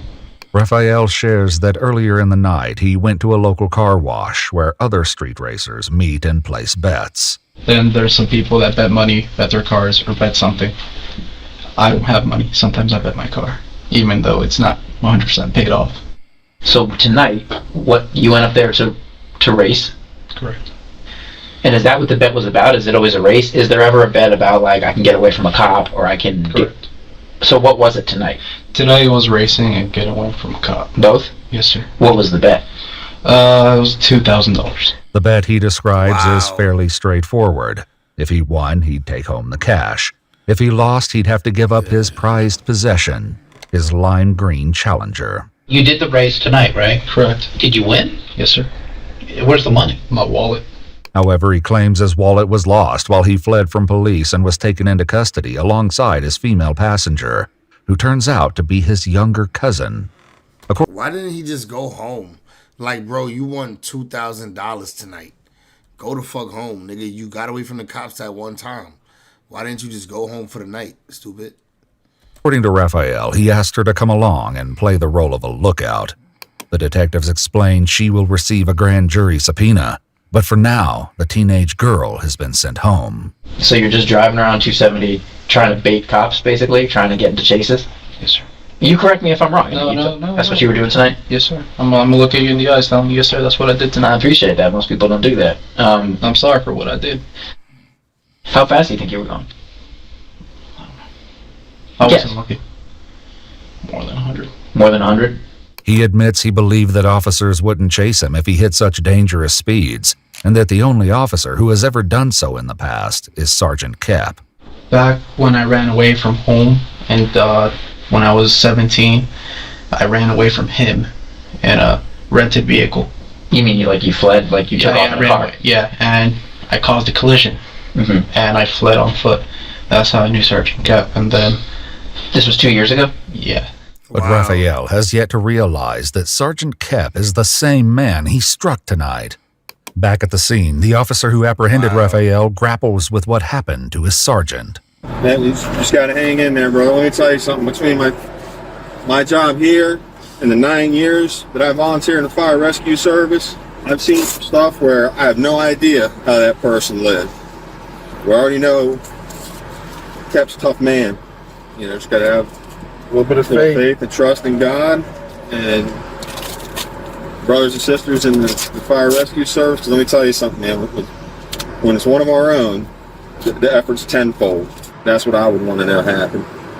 That my brothers and sisters on the job stayed out there and they took some down. The kind of guy Kep is, that's going to mean something to him. Big time. As the officer leaves the scene, he makes a plea. Please take care of him. Please let him be okay. There's no other way to tell you. So the officer you hit tonight is Sergeant Kep. He's the officer in the hospital right now. We know for a fact he's going to lose one leg. We hope that that's, in a way, that we're in this position where we hope that that's it. We hope that he'll make it out there with one leg as an amputee. But we don't know. But, the officer that you've known for a couple of years, and he seems like for a while he's been kind of made a project to get you off the street, and, to make sure that you're not doing what you're doing, and this is what happened. It's kind of a sick twist or irony in a way. That's crazy. What do you think? What you just said. Right, I agree. That's weak. Everybody should get the same care. I agree, bro. We literally pay our taxes so that they can get paid. That's crazy. Like, when it's our brothers and sisters in the army, it's tenfold. Yeah, that sucks. Everybody should definitely get the same care, but I'm sure that they don't. I'm sure that we don't all get the same care. You know what I'm saying? You didn't know that was him tonight? No, sir. Alright. I wish it was me. According to police records, Raphael was driving approximately 162 miles per hour when he struck Sergeant Kep on the highway, which ultimately resulted in the traumatic amputation of both his legs. After explaining Raphael's charges, the detective gives him an opportunity to ask questions. I think we'll hold my daughter again. Yeah, you will.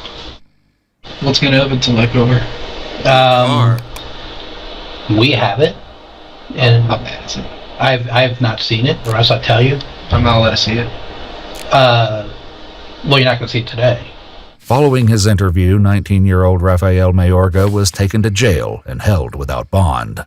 After entering a plea of not guilty to multiple charges, he was found guilty by a jury of 1 count of second-degree assault, 3 counts of attempting to elude uniformed police by failing to stop, 2 counts of leaving the scene of an accident. That shit should have been an attempt murder, bro. Dude, you ever seen 160 miles per hour, man? That's insane. Facts. 160 miles per hour is insane. I don't know how he didn't get attempt murder. Knowing or reasonably knowing the accident might result in serious bodily injury, and an injury occurred. 1 count of failure to render reasonable assistance to an injured person. 3 counts of attempting to elude police in an official police vehicle by failing to stop. 1 count of attempting to elude uniformed police by fleeing on foot. 1 count of attempting to elude police in an official police vehicle by fleeing on foot. And 1 count of driving a motor vehicle without a license. He was sentenced to an aggregate term of 22 years plus 60 days behind bars, ensuring it will be 22 years? What does that mean? So he's going to do 22 years or he's only going to do 60 days? I don't get it. Term of 22 years plus 60 days behind bars, ensuring it will be a long time before he is behind the wheel of a car again. In 2024, Sergeant Patrick Kep received 2 awards from the Maryland Highway Safety Office for his outstanding achievements in road safety. And after spending nearly a year in rehabilitation and learning to use prosthetic legs, he returned to service with the Montgomery County Police Department. According to a Facebook post by the agency, he was promoted to lieutenant in 2025. The same year, Maryland lawmakers passed the KEP Act, which increases penalties for reckless drivers in an effort to strengthen accountability. If you'd like to see select new videos early and help us keep up... Yo, man, that is crazy, bro. Shout out to Sergeant Kep. Honestly, man. His life is forever changed due to the actions of Buddy. I mean, Buddy got 22 years, so I guess, like, that's justice, right? But damn, bro, that's crazy, man. He lost both of his legs. Had to learn to use prosthetics, man. Sheesh, man. Shout out to EWU Body Cam. They always coming with the bangers. They always coming with the bangers, that's for sure. Man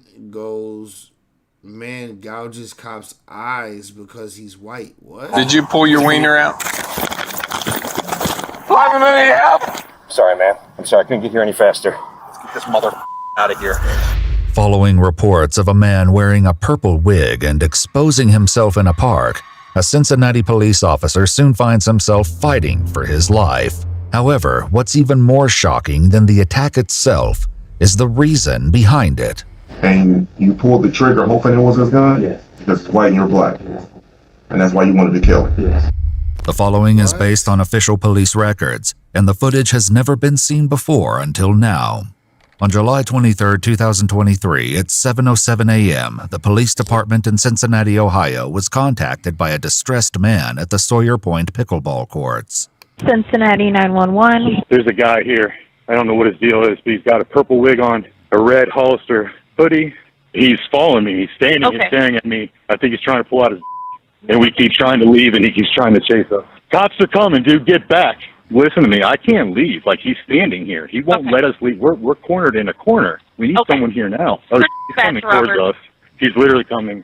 Now he's running. He's just literally standing there staring at us. And if I move to the left, he moves to the left. If I move to the right, he moves to the right. Dispatch informs the caller that an officer, Terry McGuffey, is on his way. Oh, here he is. Here he is. The officer is going down to talk to the guy. What's going on? That girl, she was like 34 years old. We used to hear when I patted her. Nah, it was for physical symbolism. So I stepped behind him. Nah, I kept moving. I moved left and right now, so he kept moving to the left. Like he was trying to flex on me. I moved forward to me. Trying to punk me out. So trying to punk you out? Yeah, so I did it back to him. Okay. With the grenade, I angled him out. So that girl, she laughed at him. She got patted if I do anything about it. The 911 caller can be seen in the background, finally making an escape now that an officer has arrived. However, while things are currently cordial, they're about to take a devastating turn. What's your name? Clearly on fire, clearly flaming. What's up with these double Fs tonight? Flaming, forgettables. Flaming forgettables. What's up with these double Fs tonight? Flaming Fs. Brandon what? Brandon D. What is it? Brandon D. Okay. So what are you doing down here, Brandon? Oh, hanging out drinking water. Okay. The man identifies Nah, the biker weirdo still takes the cake tonight, bruh. Himself as 34-year-old Brandon Claiborne. You on any medication, Brandon? Yes. I didn't give me an American name. They said. Did you pull your wiener out? No, I didn't. Okay. You know what exposing is? Oh yeah, I'm about to. My underwear. I need new underwear. They didn't give me money for it, so I can do. Did you do that? Oh no, I didn't. Oh yes, I did because I felt like it. You said you did. Because I felt like it. You felt like it? Huh? Just stay down there. Stay down there.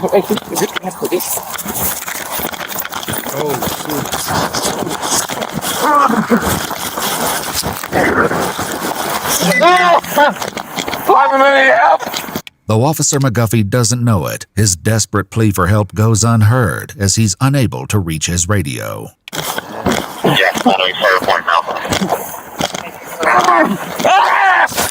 I'm tired, buddy.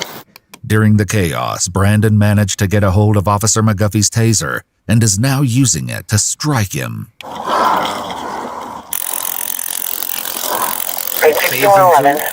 I need your help. Following this second cry for aid, help arrives in the form of Officer Hageman. Okay. Scooter. Drop the taser now. Do it. Get on the ground. Get on the ground. Do it now. Get on the ground. Get on the ground. Put your hands behind your back. Do it now. Don't you move. 6119. Expedite an ambulance to my location. Ambulance and supervisor here. Okay. 6120. He go with it. He nice with it. Don't you move. Don't you move. Seeing that Officer McGuffey is bleeding profusely from his head, Officer Hageman attempts to cover the wounds with his shirt. Relax. 5111, were you headed that way as well? Just relax. Keep breathing. 6120. What's the best way for us to get there? Hey guys, I got more cars coming. Do me a favor and direct them back to me. More police cars coming in the ambulance. Alright, you responding also? I couldn't. Thank you. Please go to the right. You need to get him some help. I couldn't get to my gun. Sorry, man. I'm sorry, I couldn't get here any faster. I tried to reach for my gun, he was chasing me. He tried to tear my eyes out.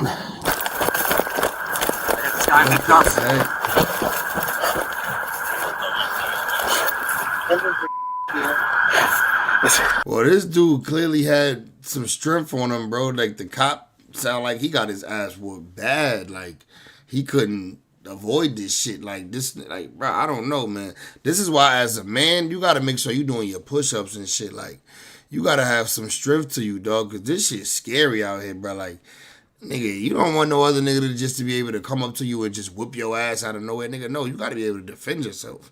And that's also what they make guns for. And this nigga had a gun, but he ain't pull it out. He let that nigga walk up on him a little too. Like, I don't let people walk up on me. I don't believe in that shit. That's why I get real. Like, nigga, don't walk up on me. Give me distance or I'm going to get violent. I don't like that shit, bro. I hope this officer be all right.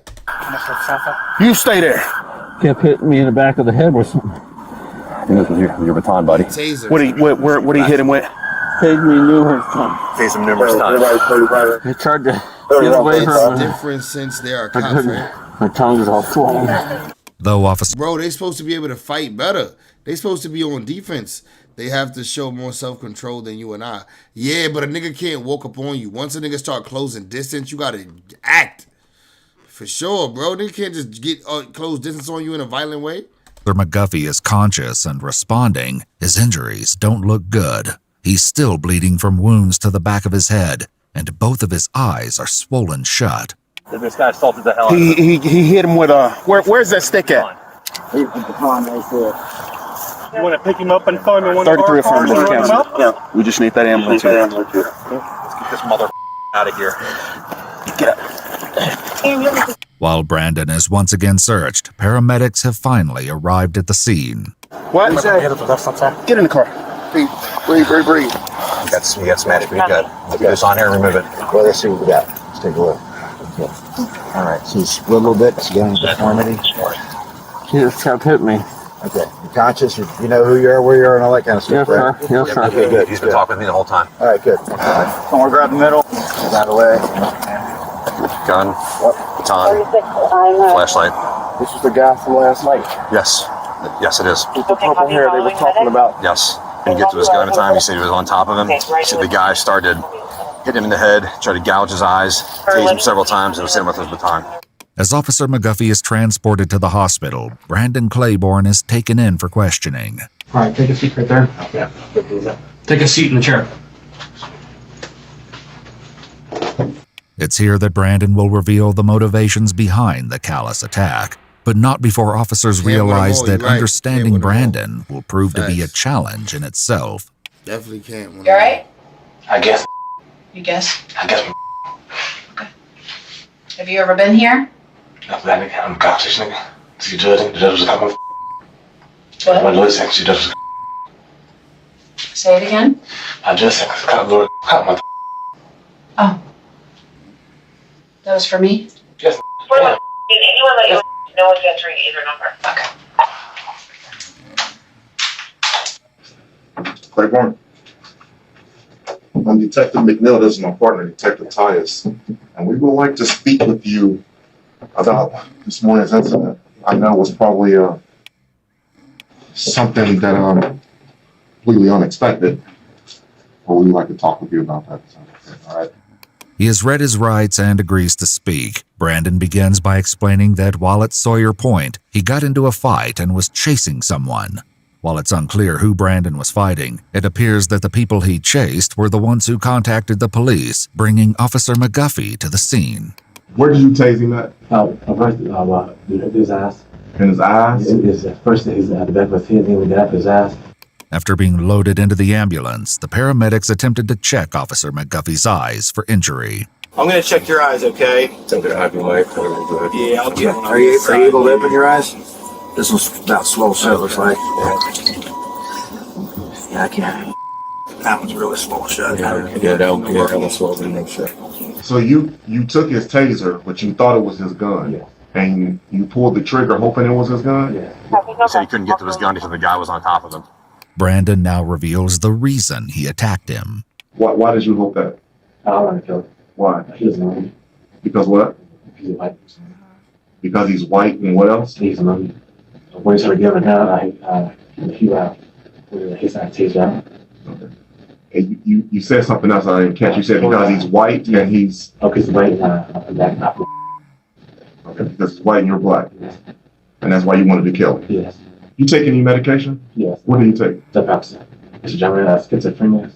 Officer Hageman also speaks with investigators, revealing that he was supposed to arrive at the scene at the same time as Officer McGuffey. However, because he was on a Segway, he couldn't get there in time. I'm getting there as fast as I can. When I started getting that butterfly feeling in my stomach, I saw the suspect standing over the top of Terry, who was bleeding profusely, kind of down in a fetal position. And if I remember correctly, he still had the taser in his hand. As his interview takes place the same day as the incident, Officer Hageman is able to provide an update about Officer McGuffey's condition. Terry's he's doing all right. Out of everything, as badly as he was beaten, he only ended up having a broken nose, which is good. I mean, the guy tried gouging his eye out, tased him multiple times, beat him over that with his baton. So he's in good spirits, and he seems like he's doing all right. Yeah. I think his CAT scan was negative too, so. After he recovered from his injuries, Officer McGuffey was also able to speak with investigators and recalled the moment everything went wrong. Well, the next thing I recall was I was on the ground with his fingers in my eyes. You know, I knew I had to get his hand out of my eye, and I finally did. At some point, he started tasing me and hitting me in the back of the head.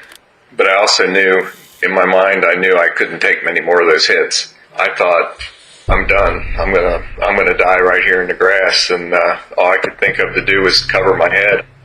In his interview, Brandon stated that he hit Officer McGuffey somewhere between 30 and 39 times. While he ultimately recovered, Officer McGuffey discusses the extent of his injuries. The injuries, I know you said injuries to your eye and broken nose. Broken nose. I had staples in the back of my head. How many staples did you get? 3 different places. I think there was a total of 10. What do you think should happen to you? Go to my dad's house and dad cruise. You should think you should go to your dad's house and keep. My dad's house. Yeah, you think you should go to your dad's house, and you think you were right in it. Yeah. Despite his insistence that being sent to his dad's house was an appropriate punishment for his actions, Brandon Claiborne was indicted for 2 counts of aggravated robbery, 1 count of attempted murder, and 2 counts of felonious assault.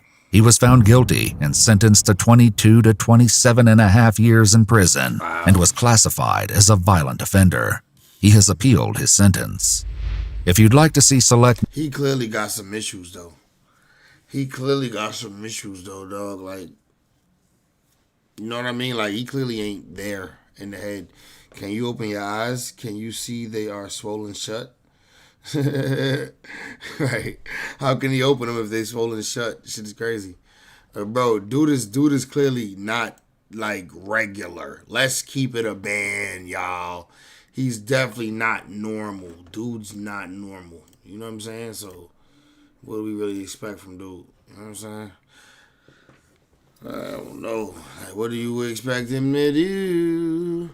Yo, but yeah, bro, I got sleep apnea, gang. I got to go to the doctor, man, and get that shit checked out, bro. Because they say it's long-term effects of that shit. I be realizing that even though I be trying to get my hours of sleep at night and shit, I still be kind of tired during the day, and I be wondering why, like, why, you know what I mean? Now I know. They told me, like, this sleep apnea shit is real. Like, it come with a lot of effects and all that. So I'm trying to get my shit together. I'm getting it together. I got a dentist appointment, too. So I got a lot of housekeeping stuff to take care of to make sure your boy is right. You know what I mean? But I'm about to get up off this nasty, man.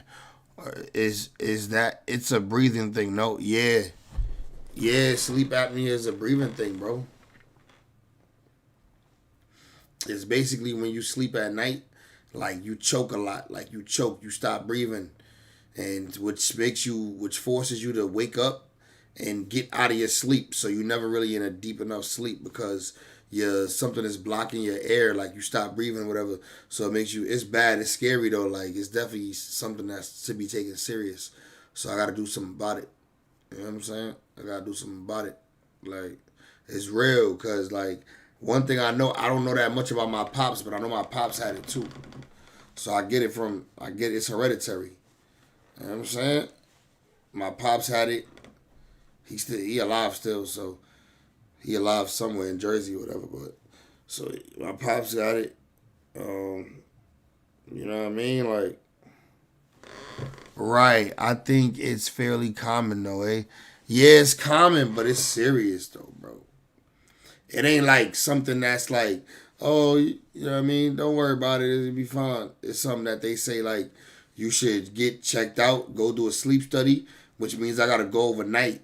They gonna like monitor me overnight, figure out what my remedy is, what they gonna do about it for me, like what it's gonna take to help me be better, make me be straight, so I can sleep all the way through at night, not have them interruptions. None of that shit like that. You know what I'm saying? Honestly, bro, you don't realize how precious like peaceful sleep is until you're not able to have it because you're not sleeping right because you got some shit like this. You know what I mean? Some bullshit.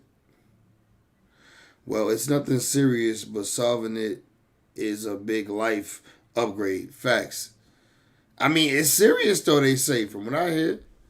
They say niggas be dying. God forbid. Like, God, I mean, not me. I don't want to die, but they say people who have died off this shit. Like, people who have died type shit. It's not life-threatening, more life-changing. Oh, okay. All right. Well, my pops is an old head, and he's still alive, so I'll see that. I don't know, but I think he got, like, some shit. I think he got a machine or some shit for his shit. From what I remember back in the day, he used to have some machinists, some shit like that he used to sleep on. Yeah. I might cook up some music, though, when I get off stream. People die eating donuts, too. So you basically saying people die anyway. Too much weed, Jimmy. You think it's the weed, for real? Let me know if you think it's the weed, for real. I'm going to ask him, when I go to the doctor and tell him I want to fix this, I want to remedy this, I'm going to ask him, like, yo, do you think it's the weed? You think I'm like, I smoke. You think it's the weed that's making this worse, or like, is it affecting it? I'm going to see what they say. If they say the weed got something to do with it, I might have to slow down or something. Slow down or figure out you know what I mean? Figure out whatever, you know what I'm saying? Because at the end of the day, health is wealth. I want to live. If I got to put the weed down, I don't want to put the weed down, but if I got to smoke a little less, I'll do that. And that's real talk. I'm saying it's not helping 100%, I think. Yeah, I mean, no, weed'll never help anything, right? Hey, Shaw. Hey, Charmaine, how you feeling, my girlie?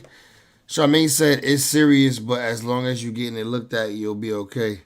Charmaine, you think the weed is bad for sleep apnea too? What you think? You think the weed is affecting it too? Think the weed making it worse type shit? Maybe not so close to bedtime. Oh, that's crazy. I love smoking a nighttime blunt. I feel you though.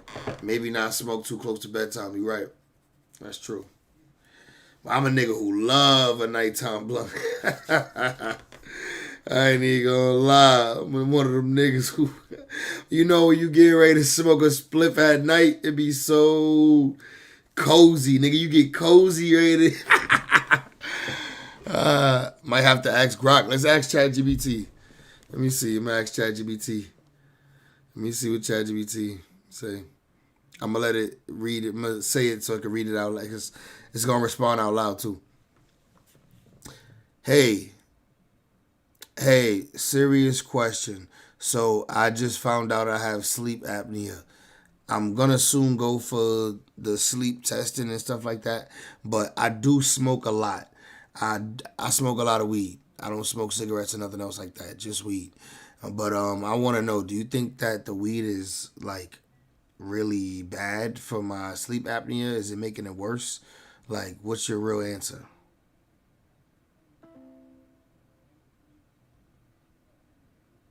Let's see if it answers.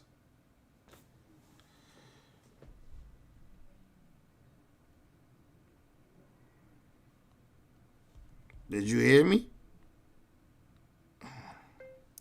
So I just found out I have sleep apnea, and I smoke a lot of weed, and I'm trying to figure out, is me smoking weed making my sleep apnea worse? Is it like any dangerous things going on there? What should I do?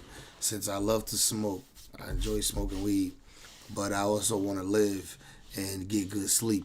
And I am going in for the sleep testing thing to figure out what to do about my sleep apnea. But I do want to know if the weed is really, really messing it up, like really, really making it worse. Give me real advice, and give me advice. Don't tell me quit smoking weed, because that's gonna be really hard. So just say slow down or something, because I'm telling you right now, don't. I'm gonna be mad if you say stop smoking weed, because that's not gonna happen. I'm glad you asked this straight up. I'm going to give you the honest version, not scare tactics. First, quick grounding. Sleep apnea, especially obstructive sleep apnea, is basically your airway collapsing during sleep. Your brain keeps waking you up to breathe. That stresses your heart, tanks your sleep quality, and over the years raises a risk of high blood pressure, heart disease, and daytime fatigue, which I do already feel daytime fatigue. Does weed smoke make sleep apnea worse? Yes, smoking weed can make it worse. Not in a cartoonishly dramatic way overnight, but in ways that matter. It relaxes your airway muscles more. THC is a depressant. It relaxes your muscles in your throat.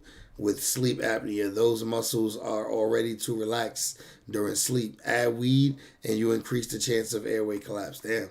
So I gotta stop smoking before I go to sleep then. Smoking irritates your airway. Smoke inflammation. Inflamed airway swells and narrows that can increase snoring and obstruction. It can blunt your brain breathing response when your oxygen drops during apnea events. Your brain is supposed to snap you awake. Heavy cannabis use can dull the response a bit.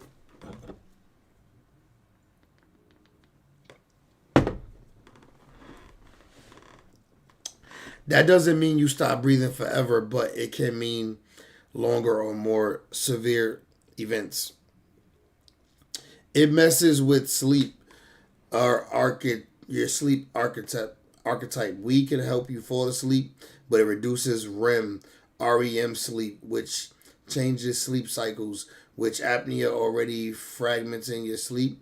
Stacking another disruptor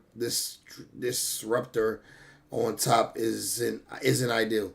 Is it really dangerous? Here's the nuance. If your sleep apnea is mild, weed is probably a modifier, not catastrophic.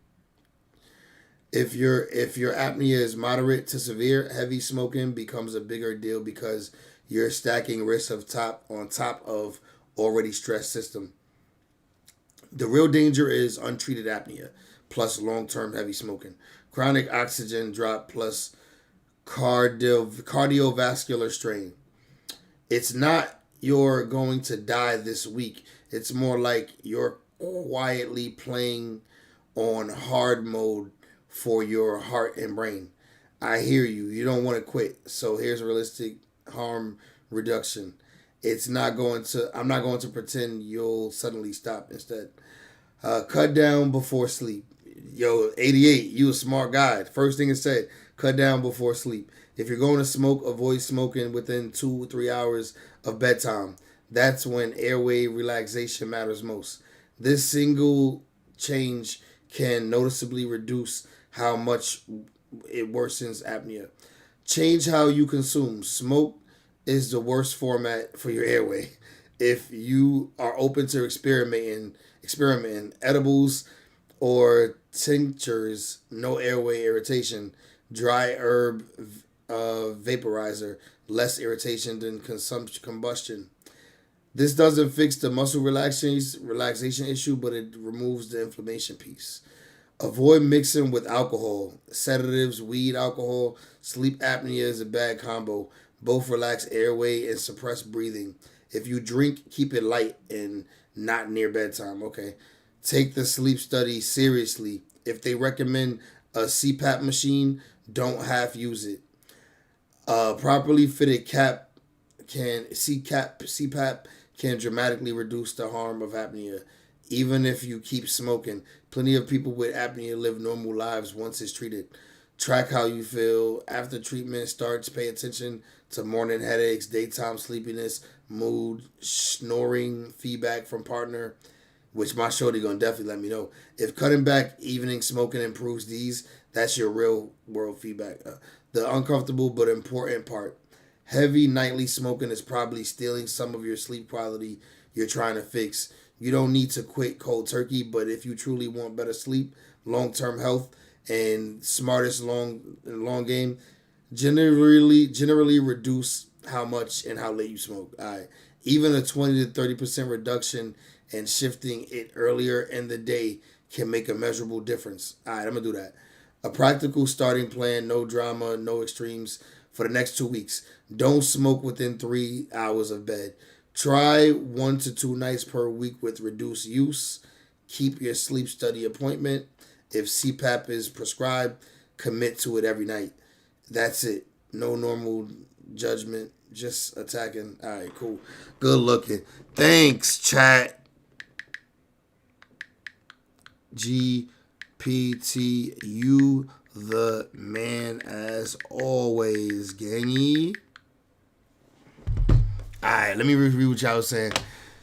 Yeah, so apparently I gotta chill. And this beer, I shouldn't be having this beer right now.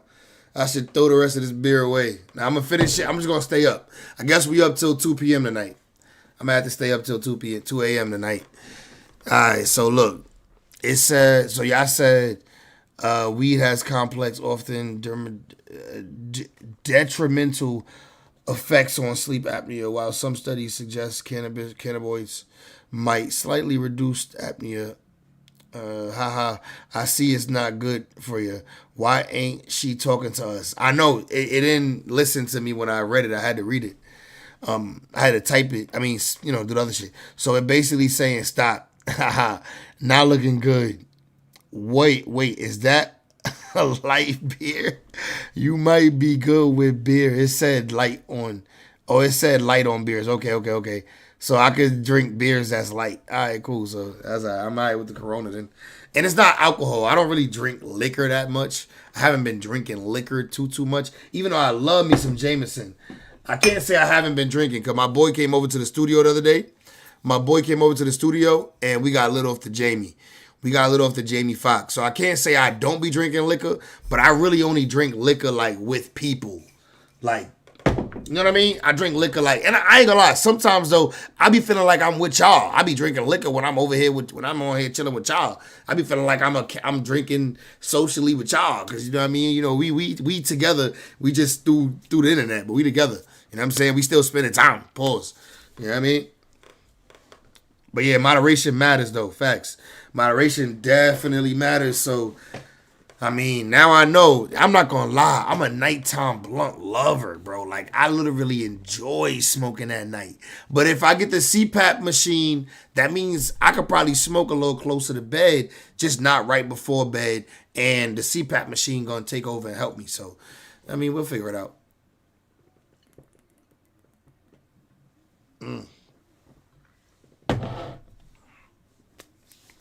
We'll figure it out.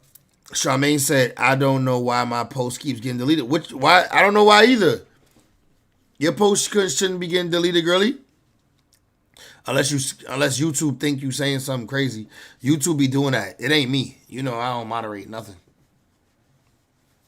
It ain't me, girly.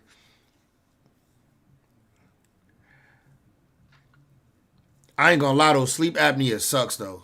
I ain't gonna front. And I will tell you, every partner, every girl that's ever slept with me, any girl I ever slept with, tell me my snoring is crazy.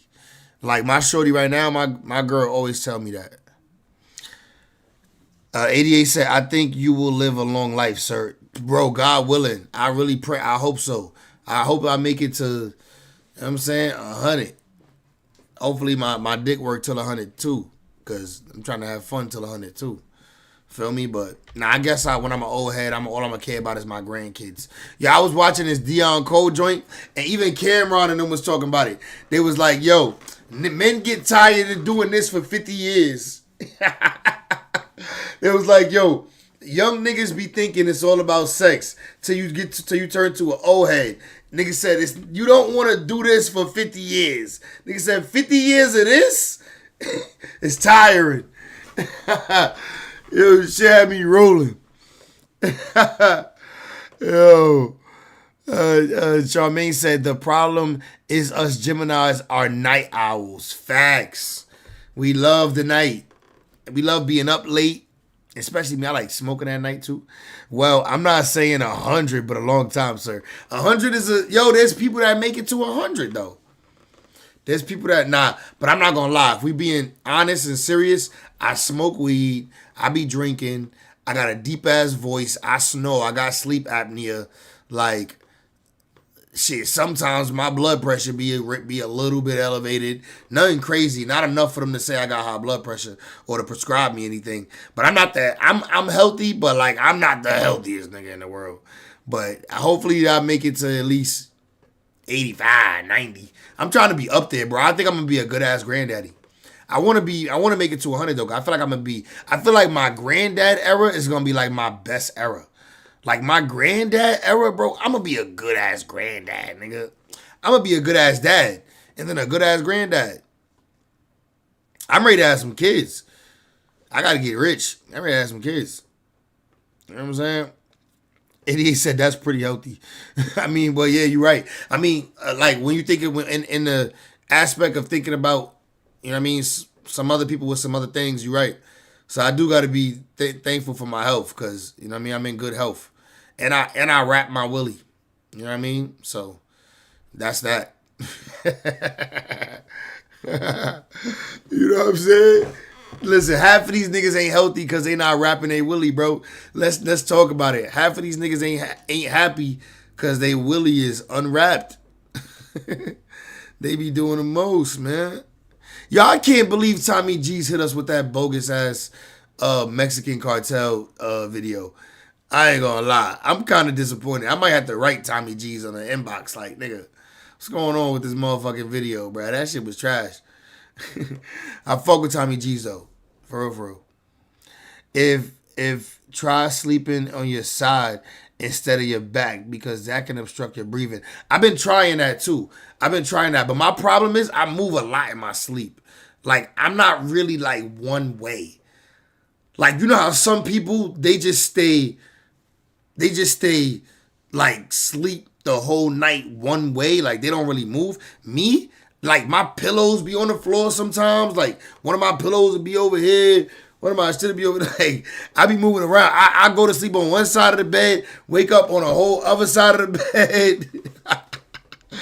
Like I'm one of them niggas who move around a lot and they sleep. I don't know why.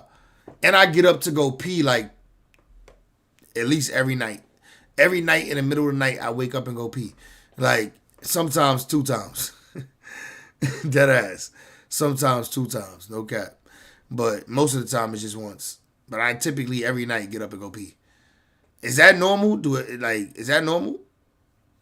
But I use the bathroom 3 times a day too. I know this is probably getting too deep into the, but I go number 2 at least 2 times a day. Most days 3. But I go number 2 at least 2-3 times a day though. I got a fast immune system, like quick turnover. I eat. I go to dinner with Shorty. We go out to eat. By the time we get home, I'm ready to empty out. Like it's crazy. I don't know what it is, but I got a fast turnover. Like I know not everybody like that though, but shit. Said normal if you're 65. Nah, bro, that's not normal. I go to the bathroom I wake up in the middle of the night. But you know what it is? Because a lot of times I neglect to go to the bathroom before I get in the bed. So that's probably why. It's probably my fault. It's probably because I should be doing it like your mama made you do it back in the day. You know, before you go to bed, they'll be like, pee before you go to bed. I need to do that. I need to make myself do that because I be going to bed without using the bathroom. Then I'm waking up 3-4 hours into my sleep to go to the bathroom. Then I'm trying to re-fall back to sleep with already having sleep apnea, which is not letting me get good sleep. So my sleep been all fucked up lately, is what I'm saying. Older you get, the more you pee at night. Yeah, I believe that. Prostate and all. Yeah, well, do I need to get my prostate checked? Because I be pissing a lot. But then again, I don't piss a lot during the day. I only do that at night. I be out for 8 hours and might piss once. Sometimes I go all day, 8 hours without pissing. You know what I mean? You know, I'm driving around in the car. I'm not in the office where I can just use the bathroom easily. So, I mean, I don't know. It's not like I pee a lot all throughout the day. It's not like I'm just always pissing. But at night, yeah, boy. I think it's my body being so relaxed. I don't know. I'd be like, yeah, I gotta pee. Or maybe because I drink a lot of liquids when I get home from work. I drink a lot of water, then I drink juice. I think prostate checks at 40. Yeah, I'm getting there, bro. So in 6 years or so, I'll have to get my prostate checked. You know what I mean? I already went and got some other exam. I had got some other exam. I got the exam where they check your insides, where they make you drink some black shit. You drink some like black tar type shit, and then they put you under this machine. Your body get mad warm. They put you under this machine, and they can see all of your organs on the inside and how everything's working. I got that done. One time. Mainly due to a large prostate, BPH, obstruction urine flow, reduced bladder capacity, at age-related hormonal changes that increases nighttime urine production. But I feel like, in the last couple years is when I started peeing a lot at night. I wasn't always like this too. So maybe it's just me. Maybe it's coming from me a little earlier. But like ever since like 32 type shit, like only for like the last 2 years type shit, I've been like getting up to piss at night. So yeah, I don't know. Maybe it is something that's happening later on in life. I'll get that shit checked too. I'll be one of them niggas to get it checked early just because I'm scary. Like when it come to health, I'll be scary. Like I'm quick to run to the doctor. Shit, I got a tooth pain. I'm quick to run to the dentist. You say, yeah, you getting older, pretty normal.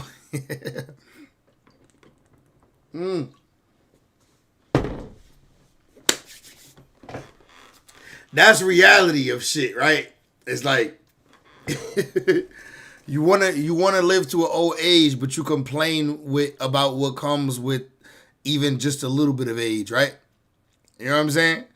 Like you complain about things that you shouldn't be complaining about, like, oh, I gotta get up to piss. You know what I mean? Now you should start getting worried when you don't wake up with a wood. Pause. Yeah, now I'm good. Now that's normal. Ask Shorty, she'll tell you. She know. Now that's normal. I'm waking up with a. At what age do you stop waking up with a wood? At what age does that happen?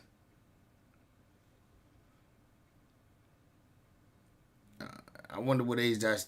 What age does that happen?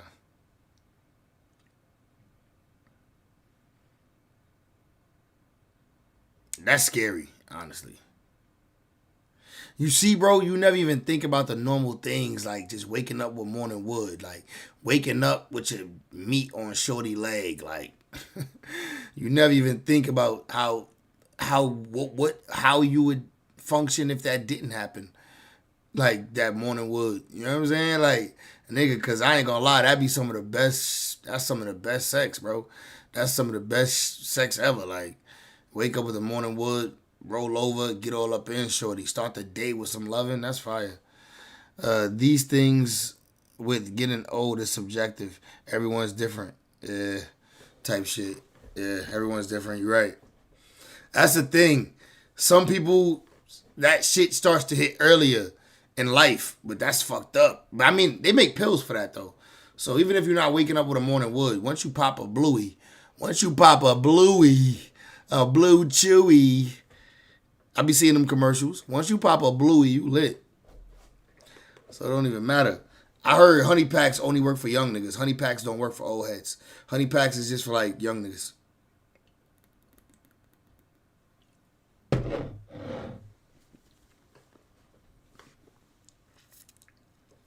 That's what I heard.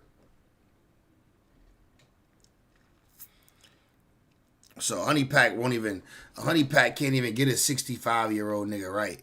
Or like a 70-year-old nigga right. A 70-year-old nigga gotta pop a bluey. He gotta actually go to the bluey. Honey pack ain't gonna do it. Ain't gonna work. That's what they say. That's what I've been told, but you know, I just be hearing shit in traffic. Like, I don't really know. This was just one old head that was telling me them honey packs don't even be working for us old heads. Some old head was telling me that. He's like, them honey packs, man, they work. Crazy part is they for y'all young niggas. I'm like, why the fuck the young honey packs is for y'all young niggas? Nigga, we technically don't even need it. We just being greedy when we do that. We just trying to kill. We trying to nail something to the cross. When you take a honey pack, you just trying to kill. You trying to nail. You trying to really make that. You trying to make your shorty feel it. You trying to make your shorty be like, God damn, nigga, you an animal. You a different kind of animal tonight.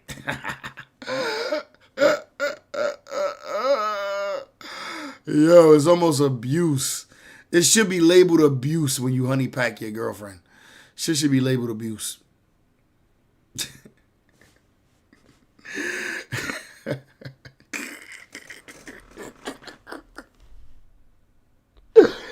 That shit should be labeled abuse, bruh.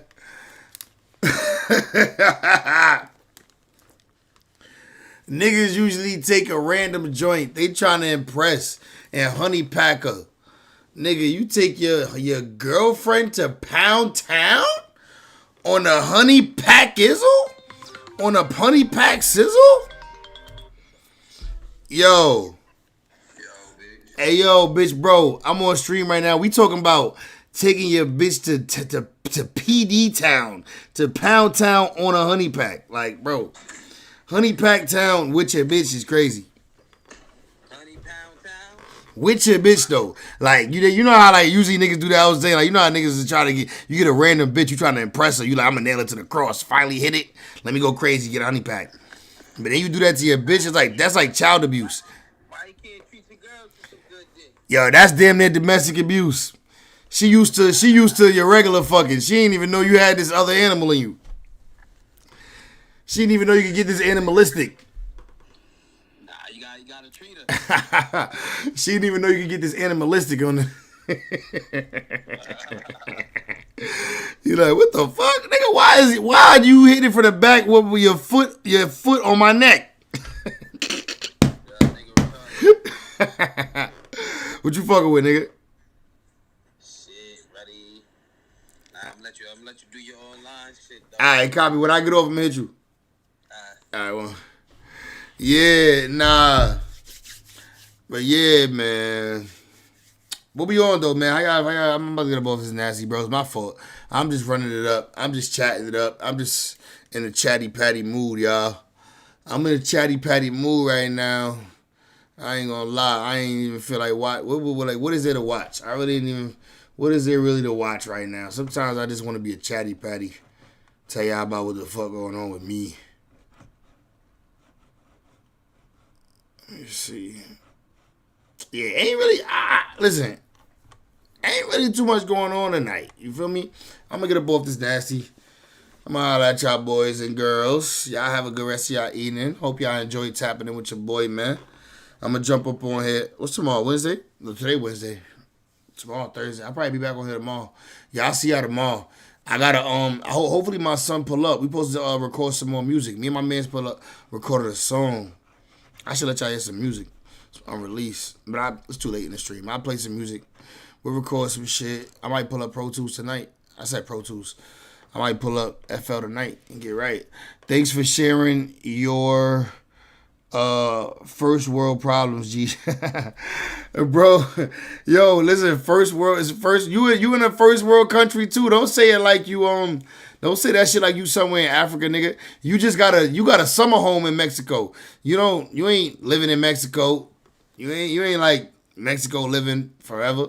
You do that because you choose to, nigga, because you rich nigga shit.